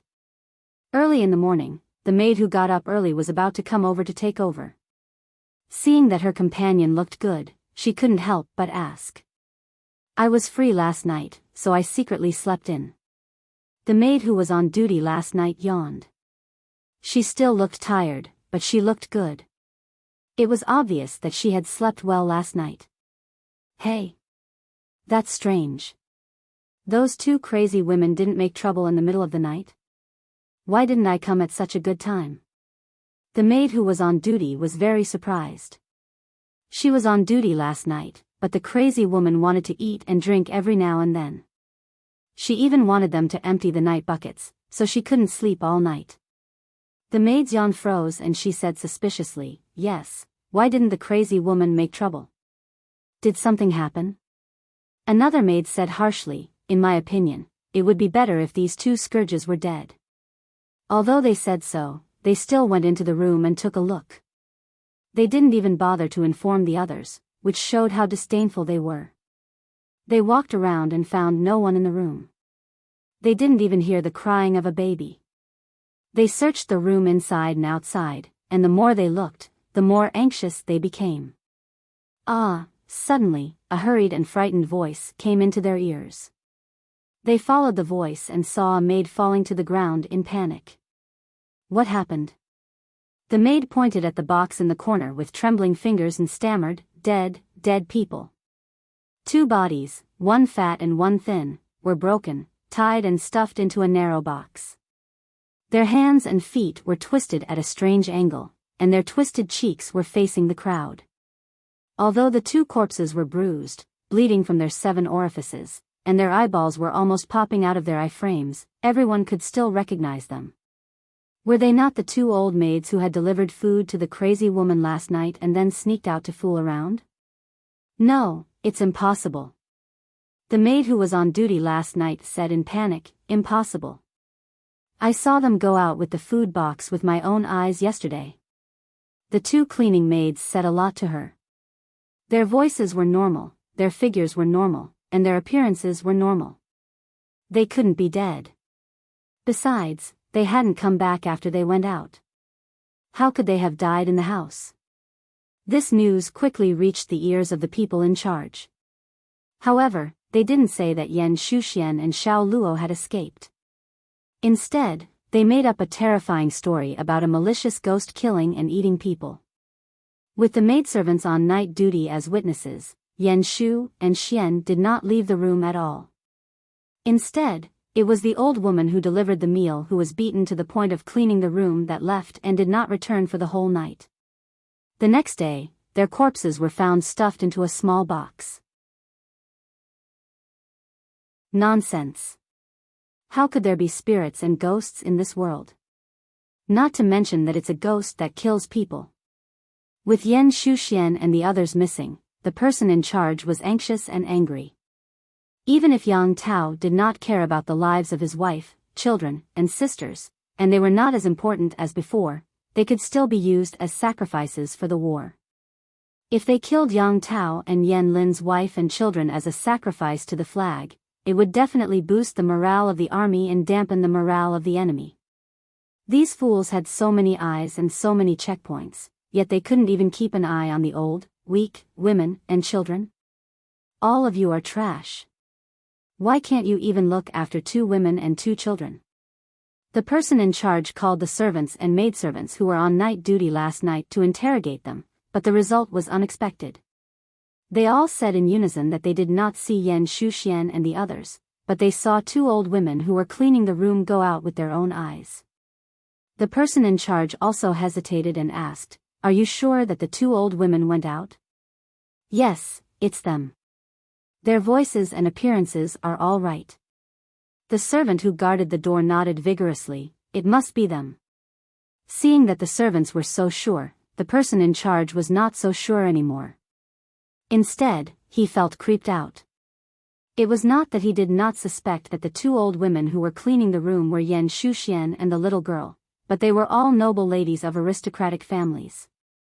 Their height, weight, voice, and appearance were very different from the old women. Even if it was dark at that time, the servants should not be so blind and deaf that they could not tell them apart. Unless they knew the art of disguise? After so many twists and turns, it finally came to the level of ghosts and gods. Whether or not it was a ghost that killed people, it could not hide the fact that Yan Shuxian and the others were taken away. The person in charge could only report to the higher authorities. At the same time, the person in charge also took remedial measures. He ordered the city guards to pay attention to the 2 suspicious women who were carrying babies. In this era, there were many widows with babies. It could not be that every one of them was a suspect, right? The person in charge circled a few conditions. For example, the babies were less than 1 year old, the women were very good-looking, had good temperament, and had never done farm work. After a series of conditions, a few suspicious people were detained, but they were not the people they were looking for. Could it be that ghosts and gods are playing tricks? The person in charge tried hard to suppress the fear in his heart. At this time, Yan Shuxian and Yang Ruijia had already ridden the donkey for more than 10 miles with their children. In order to go out and protect themselves, Yang Ruijia disguised herself as a male ranger, and Yan Shuxian disguised herself as an ordinary peasant woman. The 2 of them were like a family of 4 carrying 2 children on their way. This identity allowed them to avoid many dangers. They crossed mountains and ridges all the way to the place where Yang Tao was trapped. Yang Ruijia stepped forward and scolded the soldiers who stopped them, "Get out of the way.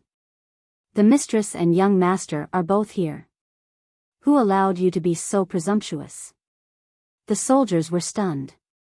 They had shown their identities. Whether they were real or fake, they could not offend them casually. One of them hurriedly reported this to Qian Su. Qian Su was shocked. She grabbed the soldier and asked, "Did they really say that?" The soldier nodded. Qian Su hurried over. Qian Su looked at the strange man and woman. She felt angry that she had been fooled. At this time, Yan Shuxuan's voice returned to normal. "Where is Lang Jun?" Qian Su stared at Yan Shuxian in a daze. This voice was clearly the mistress's, but this appearance was not. Qian Su took a closer look and found that the skin on their cheeks was very unnatural.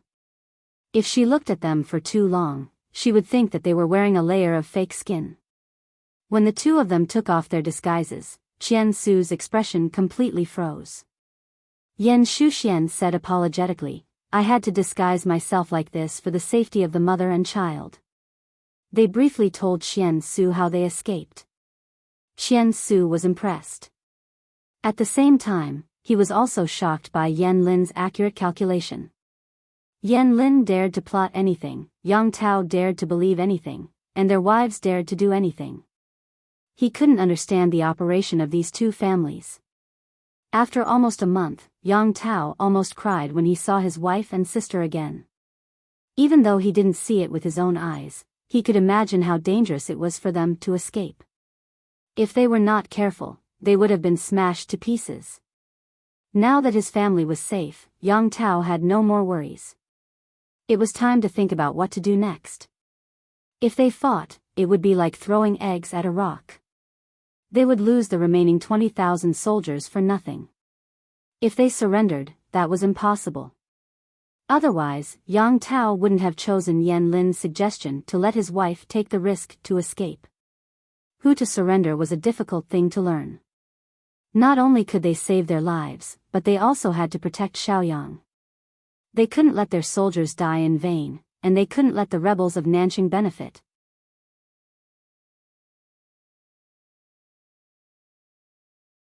Chapter 1580. Yang Tao tossed and turned and made a difficult decision. At the same time, Yang Xi's life was in Yan Lin's hands. His life was hanging by a thread. As the old saying goes, don't go overboard in case we meet again. Don't tell me Yan Xiaoyang doesn't understand that. Yang Xi knew that Yan Lin was not easy to deal with, but he still tried to provoke him. Finally, he was pinned to the ground and threatened. The soldiers outside heard the noise and rushed in. They saw Yan Lin pressing the glass shard against Yang Xi's neck. He was surrounded by a murderous aura.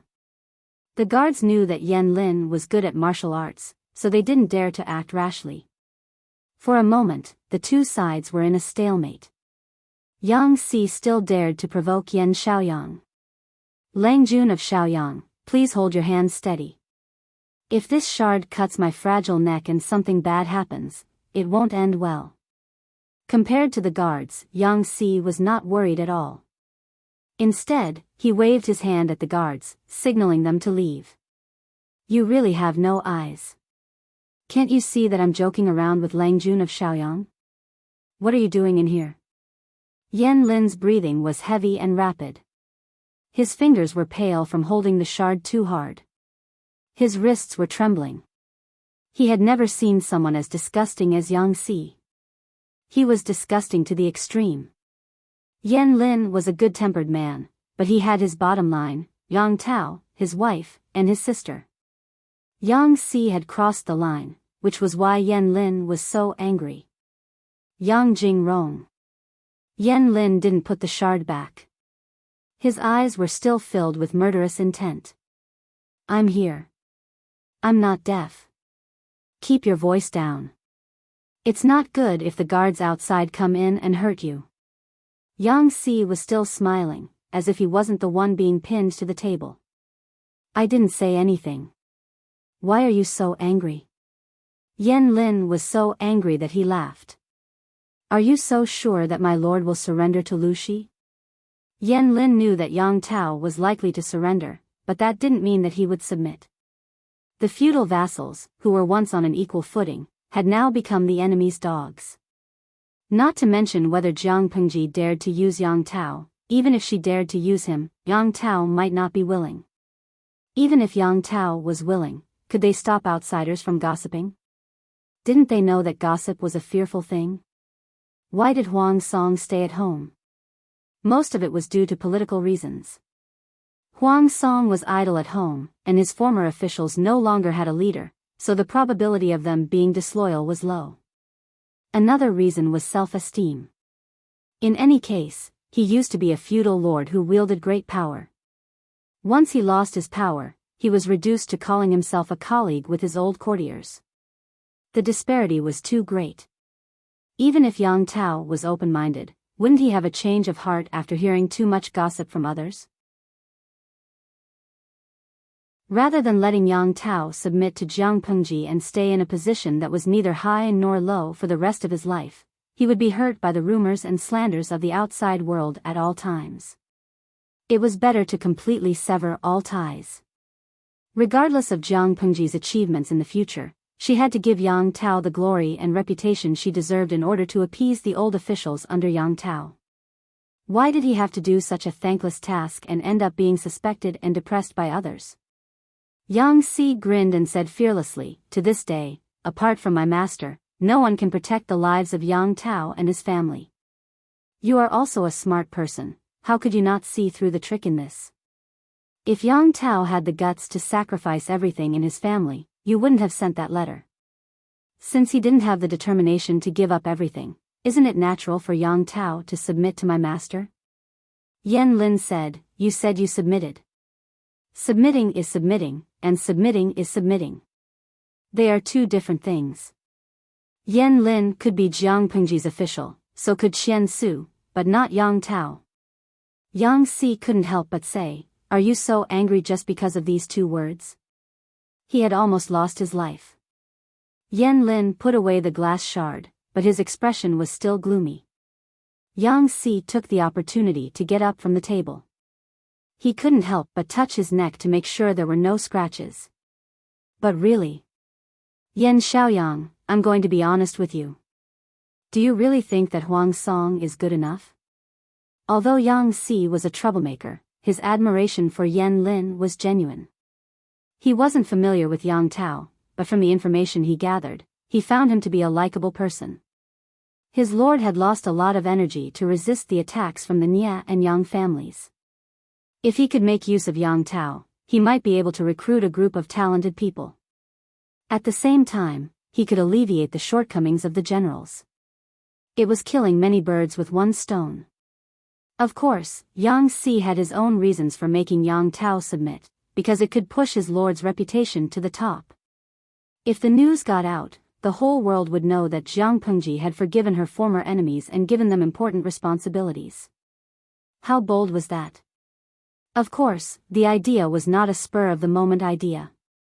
Based on Yang Si's observation, Yang Tao and Yan Lin weren't as ambitious as he had imagined. Or rather, their weaknesses meant that they wouldn't be able to reach higher positions. People who were willing to give up their ambitions and submit to Yang Si because of their relatives were destined not to be heroes who could stir up trouble. His lord had their weaknesses. Why would she worry that they would stir up trouble? Yan Lin had seen through Yang Si's wishful thinking, which was why he was so furious. It's not good for Huang Song to be like that. He's lost his heroic spirit, but it's better than trembling in fear and being ordered around by others. Yang Tao didn't pay attention to the details. If he did something wrong and got killed, he wouldn't even know how he died. Yang Si was worried that Yan Lin would explode again, so he simply changed the topic. Elsewhere, Yang Tao was at the end of his rope. There was not much food left in the army, and the rebels were still unwilling to retreat. "There's something I want to discuss with you," Yang Tao said to Qian Su seriously. "It's about the future." Qian Su had seen Yang Tao lose weight in the past 2 days. He looked conflicted. She vaguely guessed something. "No matter what decision you make, my lord, I will follow." Yang Tao found it hard to speak. Everyone had entrusted their lives to him, but he had failed to be a good lord. He had failed to live up to their expectations and loyalty. Qian Su was considerate. Seeing that Yang Tao was struggling to speak, she took the initiative to give him a way out. "My lord, how do you want to settle the 20,000 soldiers in your camp?" Yang Tao said dejectedly, "I'm ashamed that I've failed to live up to your loyalty." Qian Su said, "My lord, you don't need to blame yourself. I've done what I could. It's not about anything else." She comforted him, but Yang Tao didn't feel any better. Qian Su asked, "Who did you choose, my lord?" "Lu Shi." Yang Tao said a name that was expected.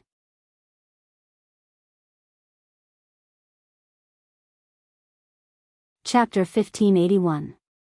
Ever since the Nia family's crisis had subsided, Zhangjiang Pass had calmed down. Jiang Pengji became a hands-off shopkeeper after being busy for a while. She claimed that she was training the new generation. Therefore, she threw a lot of trivial chores to the two little kids, Feng Yi and Sun Lan. Seeing this, Sun Wen was especially distressed. He kept saying, Lan Lan has lost weight again, her clothes seem to be a size bigger. Good grandson, this is the chicken soup Grandpa asked someone to make. Jiang Pengji looked at him coldly until her teeth hurt. However, Sun Wen was right in front of her, so she couldn't say it out loud. Salted fish in the streaming room didn't have to worry about that. He quickly uploaded a post titled Self-Cultivation for Sun Complex to the top of the trending list. Almost everything Jiang Pengji wanted to complain about had been said by them. Fairy Queen's Crimson, old Sun Wen is a textbook example of a grandson complex. He can't wait to take his grandson away with him. Jumping Little Apple's Xianggu, sigh, other people's grandfathers never disappoint me. I envy, and hate them. He Tang Yi say, old son can take his grandson to the variety show. Where are we going, grandfather? He'll definitely be the most popular. Although he doted on his grandson, Sun Wen had a sense of propriety. He wouldn't interfere with his grandson's training. He watched Sun Lan struggle. In comparison, Feng Yi was much more pitiful. He bowed his head at the table every time and visibly became thinner. Qiguan Rang couldn't stand it anymore. Occasionally, he would stand up and help to prevent the child from ascending at such a young age. Thank you very much. After nearly a year, the last bit of childishness on Feng Yi's face had disappeared. His brows were filled with determination that didn't match his age. His height had grown like a bean sprout. He was now only half a head shorter than Qiguan Rang. One had to know that Qiguan Rang was of mixed blood. His frame was much taller than the average Central Plains man. Feng Yi was still young. There was still room for him to grow taller. He would become taller in the future. Your father said all kinds of nice things and gave me gifts to take care of you. If I don't do something, won't he make a fuss if he finds out? Qiguan Rang had no intention of covering up for Feng Zhen. After all, Feng Yi knew what kind of person his father was. His words were laced with sarcasm and harshness. However, in front of Feng Yi, Qiguan Rang was much gentler. He would even instruct the guards to hunt some wild game for him in the mountains to nourish him. He had the demeanor of a loving father. He said, eat more. I've been growing recently. The food in the military camp is still too plain. Feng Yi agreed with a smile. Her gaze landed on the pile of unfinished military affairs on the table, and her head started to hurt. Has my lord's health improved recently? My lord's body is stronger than a bear's. What discomfort. That's just an excuse to be lazy. Qiguan Rang knew what he was trying to test and said, that's just her personality. She can't stand the tedious paperwork. It's not a big deal, so I threw it to you and Sun Lan to practice. Feng Yi asked, does the Lord often do this? Previously, when the war was intense, Feng Yi often saw that Jiang Pengji's camp was brightly lit. No matter how many military affairs he brought in, they would always be cleaned up the next day. Therefore, Jiang Pengji left an impression on Feng Yi that she was diligent in government affairs until recently. Wrongly, she's the Lord. If she had to do everything herself, why would she need so many officials? Qiguan Rang said naturally, after you graduate from the Golden Scale Academy and become an official, you'll most likely need to adapt. The officials have their duties, and the ruler also has the duties of a ruler. The Lord is like a human head. She doesn't need to do everything well, she only needs to know which tasks are done by which people. Being diligent in government affairs was a good thing, but it was a pain in the ass to forcefully intervene in everything when one didn't know anything. In this world, not everyone was as omniscient and omnipotent as the Lord. There were too many fools who thought they were smart and pretended to know when they didn't know anything. There's something. After eating, Feng Yi showed a rare hesitation. I don't know. Qiguan Rang raised his eyebrows and noticed a faint blush on Feng Yi's face. Just say it. In the afternoon, I went to the main tent and saw, the Lord and Mr. Wei seemed to be a little intimate. Qiguan Rang said, "Don't worry about it. Don't make it public." Feng Yi was shocked. "Those two are really," Qiguan Rang said, "the man is unmarried and the woman is unmarried. They can do whatever they want. Why are you so surprised?" Feng Yi was speechless. The man and the woman were unmarried? Feng Yi silently swallowed her sarcasm when she thought about the Lord and Wei Ci. Qiguan Rang said with a standard Buddhist expression, "Now that the war is almost over, it's time to look forward to the arrival of a young lord." After a while, he asked the guards to go into the mountains to look for wild animals that could enhance male vigor. Wei Zixiao's body was still a little thin. Feng Yi nodded slowly.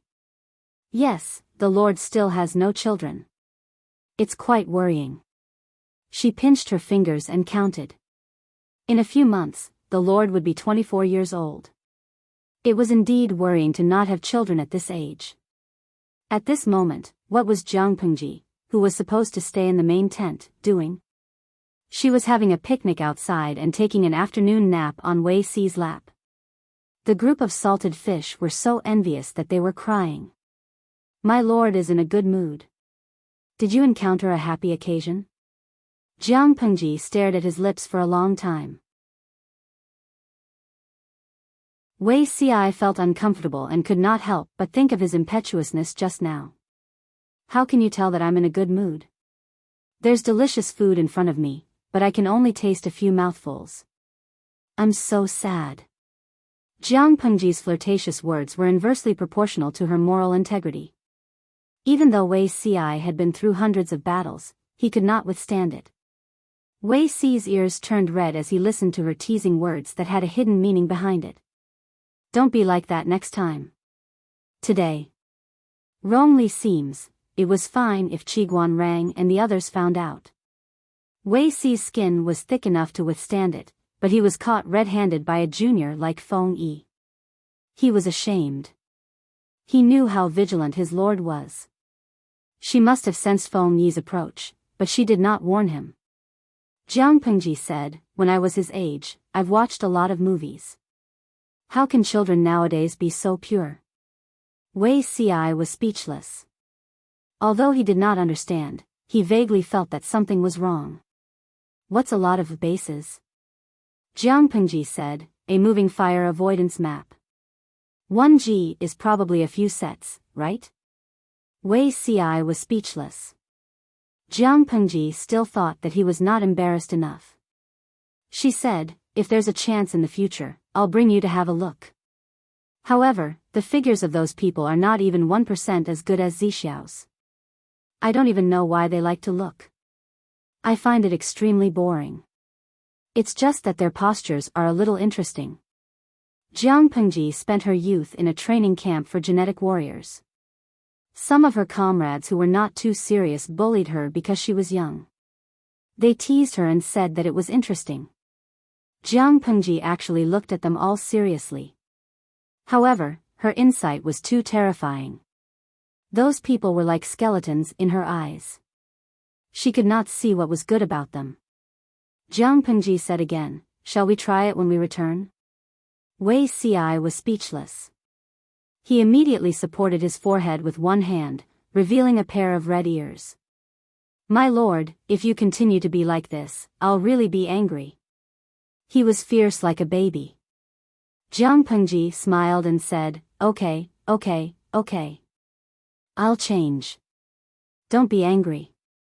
As an apology, how about I tell you a piece of good news?"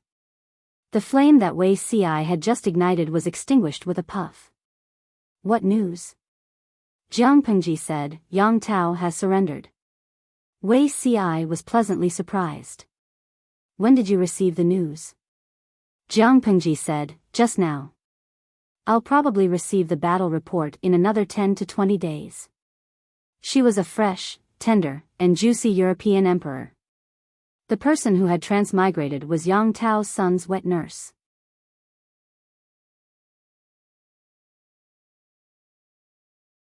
Chapter 1582.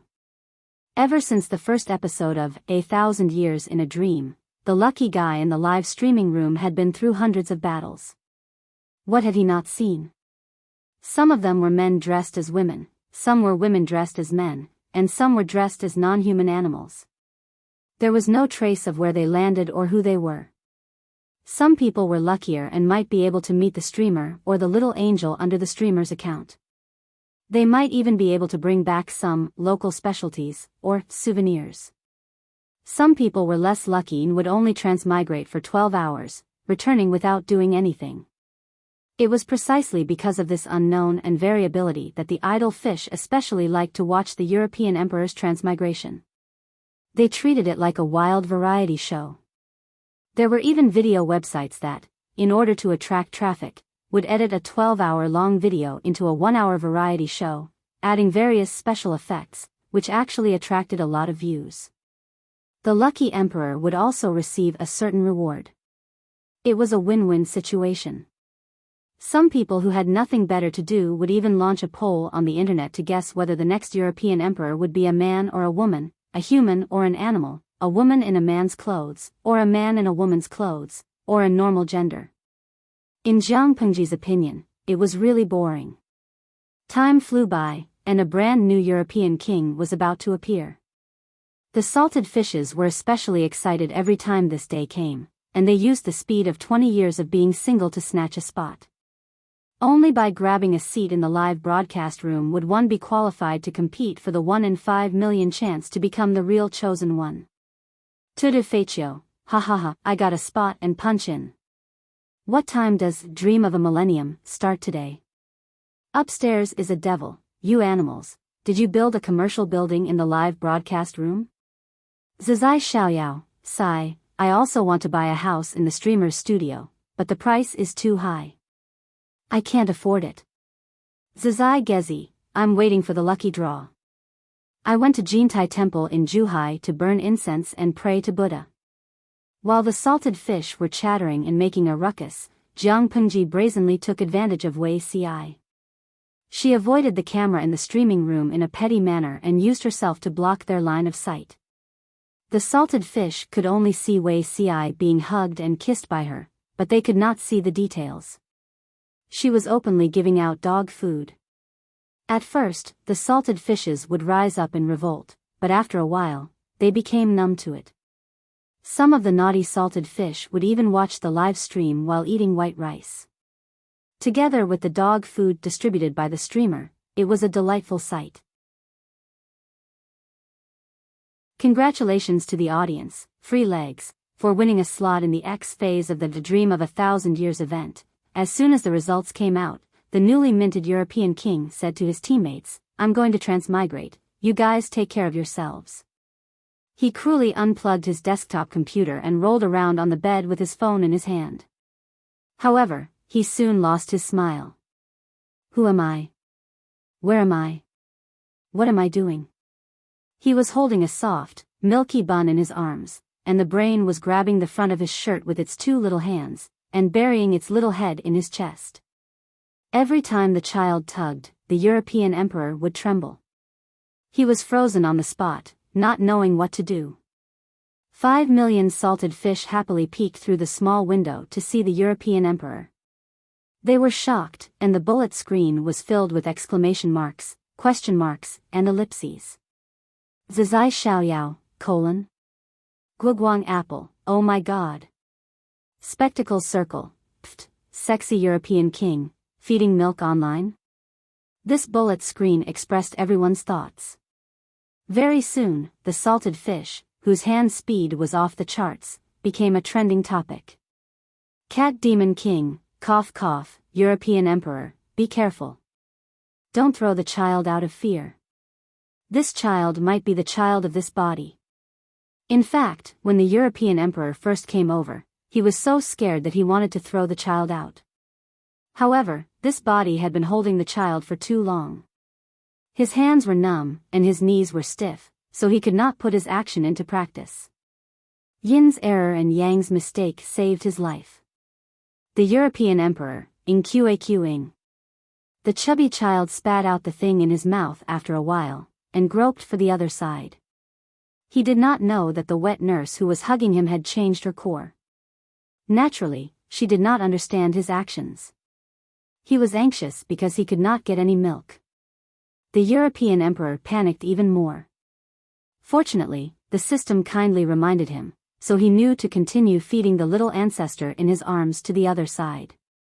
After tasting the food, the little fellow closed his eyes in satisfaction and continued. The European emperor, who was at a loss, suddenly thought of a very serious problem. When he changed sides just now, did he see anything that he should not have seen in the live streaming room? Although it was not his own body, it was still very shameful to be exposed in front of so many people. Fortunately, the system warmly reminded him that there was a real-time code that would protect the privacy of the experiencer. The European emperor then heaved a sigh of relief. What sigh of relief? He was about to suffocate. Ouch! The European emperor did not have much experience, so he could not tell how old the child in his arms was. However, he knew that the child had small teeth that were like glutinous rice. When he was feeding, he accidentally bit a weak spot. It was so painful that tears almost came out of his eyes. However, he did not know the identity of this body, so he did not dare to act rashly, let alone beat the child up. The child smacked his lips in satisfaction when the food on both sides was swept clean. The European emperor was a first-year student. He was gentle, and occasionally indulged in RPG games. He did not have any bad habits. As for children, he did not like them, but he did not hate them either. Especially babies who did not cry or make a fuss, he could not harden his heart. He just felt a little wronged. It was not easy for him to transmigrate, but now he was being used as a milk bottle. The salted fish guided him from afar. The European emperor clumsily picked up the child vertically and let the child lie on his shoulder. He patted the child's back until the child burped with a milky fragrance. According to the salted fish, it was said that this was to prevent the child from choking on milk after eating too much. What's your name? The European emperor observed his surroundings while feeding. He found that the decorations around him did not look like an ordinary house, and the clothes the body was wearing were not bad either. Sigh, who are you to me? The European emperor asked the child again. When he was about to ask the third question, the system notified him that someone was approaching. The European emperor immediately shut his mouth. Little Langjun, are you full? The woman who came in was a servant in her early 20s. Her hair was combed into a bun. Yes. The European emperor answered according to the system's instructions. The less he said, the more mistakes he would make.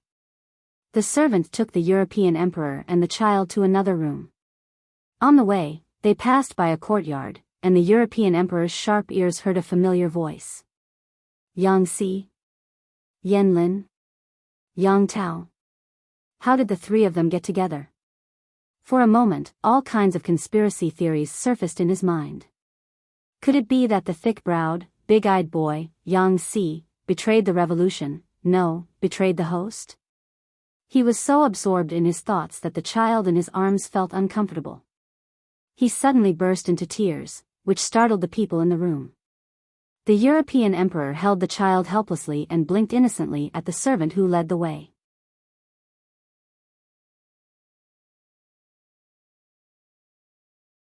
Chapter 1583. The servant woman scolded, "Aren't you going to coax the little Langjun? If you disturb the big shots in the house, how many lives do you have to pay?" This servant woman was not very old. To be honest, she was only 1 or 2 years older than the European emperor. She was about the same as a junior or senior. However, a junior or senior was only a young girl in society, but the servant woman in front of him was the inner courtyard manager who assisted Yan Shuxian in taking care of dozens of people in the backyard. In modern times, she could be regarded as the general manager of a medium-sized company. Her aura was very oppressive. The European emperor secretly swallowed his grievances and coaxed the crying little boy. He almost whispered in a pleading tone, "Little ancestor, please don't cry, okay? If you cry again, I will cry for you. I didn't pay attention to strangle you just now." The servant woman was a few steps away from the European emperor. The European emperor was begging baby in his arms with a voice that was almost in his mouth, so the servant woman did not hear what he said.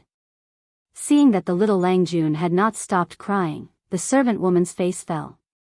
She was about to say something when she heard footsteps coming from the house. When the servant woman saw that it was Yang Tao, she immediately saluted and greeted him. The European emperor reacted a few beats slower. He saluted the boy in his arms and looked down to see a pair of feet wearing snow-white socks and wooden clogs. As he was guessing who this person was, the boy in his arms stopped crying and stretched out his hands to the person. Most of his body leaned toward the person. The European emperor was so scared that he hugged the boy tightly. The person seemed to notice his panic and worry and said gently, "It's okay. Let me hold him for a while." The little Bei was particularly well behaved in Yang Tao's arms. His watery black grape-like eyes were covered with some water vapor, looking pitiful and cute. I have never seen such a clever little Langjun. Did he cry to attract your attention because he knew that Lord Jingzhou was in the house? The European emperor twisted his sleeves anxiously, for fear that others would find out that the child was crying because he was strangling him. This was not a society ruled by law. The servants had no human rights. If they offended the master, they would be beaten to death. At this time, the European emperor heard the sound of nature. Xiao Rongrong, the handsome Yang Si, who he usually ridiculed for having no moral integrity, actually stood up for him and cleverly covered up the fault of the European emperor. At the same time, he praised the child. Even though Huang had yet to enter society and the workplace, he knew that Yang Si was someone who knew how to talk. As a father, which father didn't like to hear such praises? Little Bei did not know how to express himself, and he was at an age where he was full of energy and forgetful. When he saw his father, whom he liked very much, he forgot everything else and just pestered him to play. Seeing that the child was fine, Yang Tao naturally did not notice and believed Yang Si's words of praise. My son likes to pester people when he's young. I've let envoy Yang Si a joke. Yang Tao took a few breaths of his son's milk fragrance and revealed a bright and beautiful smile. Even Yang Si, an outsider, could feel that Yang Tao really liked this son. Yang Si chuckled to himself. This Duke of Jingzhou was indeed a peculiar person. He was exceptionally family-oriented and loved his own flesh and blood. Where are you going? Yang Tao casually asked. Huang still hung his head down and did not dare to look up. He silently looked at the bullet screen and judged the reactions of Yang Tao and the others. On such occasions, the female servant at the side would naturally answer, and it was not his turn to interrupt. Of course, the most important thing was that he did not know what to say. QAQ aggrieved. In fact, it was nothing much. It was just that Madame Yan Shuxian missed her son and wanted to see if the new wet nurse was to her liking. Hearing that it was a trivial matter in the inner residence, Yang Tao kissed his son, handed Bei back to Huang, and said, "Go, don't let Madame wait for too long." Huang had been following the live stream for many years. When he was free, he liked to browse the forum of the Empress and look at the posts that were sorted out by big hands. Since the start of the Dream of 1,000 Years event, these posts had been pinned at the top all year round. Everyone who had the ambition to become Huang would look at the contents of these posts. Perhaps one day they would be lucky enough to transmigrate. In order not to expose themselves, they still had to understand the basics. Upon hearing Yang Tao's words, Huang replied in a low voice. Other than looking a little shy, there was nothing strange about him. However, after Huang left with the servant woman, Yang Tao found that Yang Si still had a thoughtful look on his face as he stared at the back of the wet nurse. Yang Tao thought about the rumors about this person and his eyebrows twitched. Before Yang Si and Fengzhen settled down, they were both prodigal sons. However, Fengzhen was unrestrained in the open, while Yang Si was coquettish in the dark. Their reputations to the outside world were also different. Everyone knew how unrestrained Fengzhen was, but they didn't pay much attention to Yang Si, who was more low-key. Of course, as a former opponent, it was impossible for Yang Tao not to know the information of the main members of the enemy. This Yang Si also didn't seem to be a very reliable person. Yang Tao thought for a while and tried to ask, Messenger Yang, do you know that wet nurse? Yang Si withdrew his gaze and said, I don't know her, but she is a little. Yang Tao was shocked and asked, what is a little? Could it be that there was a problem with the identity of this wet nurse? If that was the case, he definitely couldn't let this woman get close to his son. Who knew what she was thinking? Yang Si saw Yang Tao's grave expression and knew that the other party had misunderstood. He couldn't help but cough lightly to smooth things over. This person's side profile is somewhat similar to my wife's, and I was dazed when I saw her. Speaking of which, my wife also gave birth last year. I haven't seen her for a long time, and the child can recognize people now.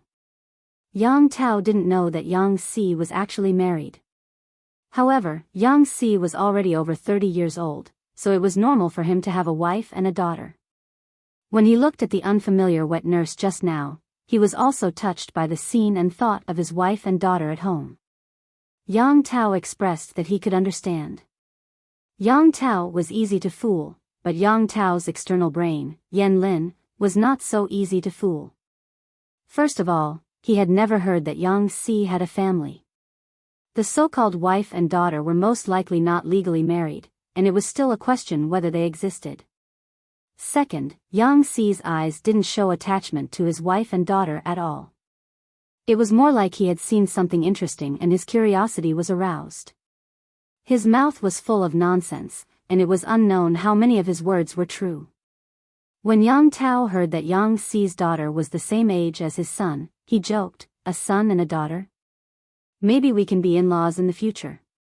Logically speaking, Yang Si's status wasn't high enough to be Yang Tao's in-laws.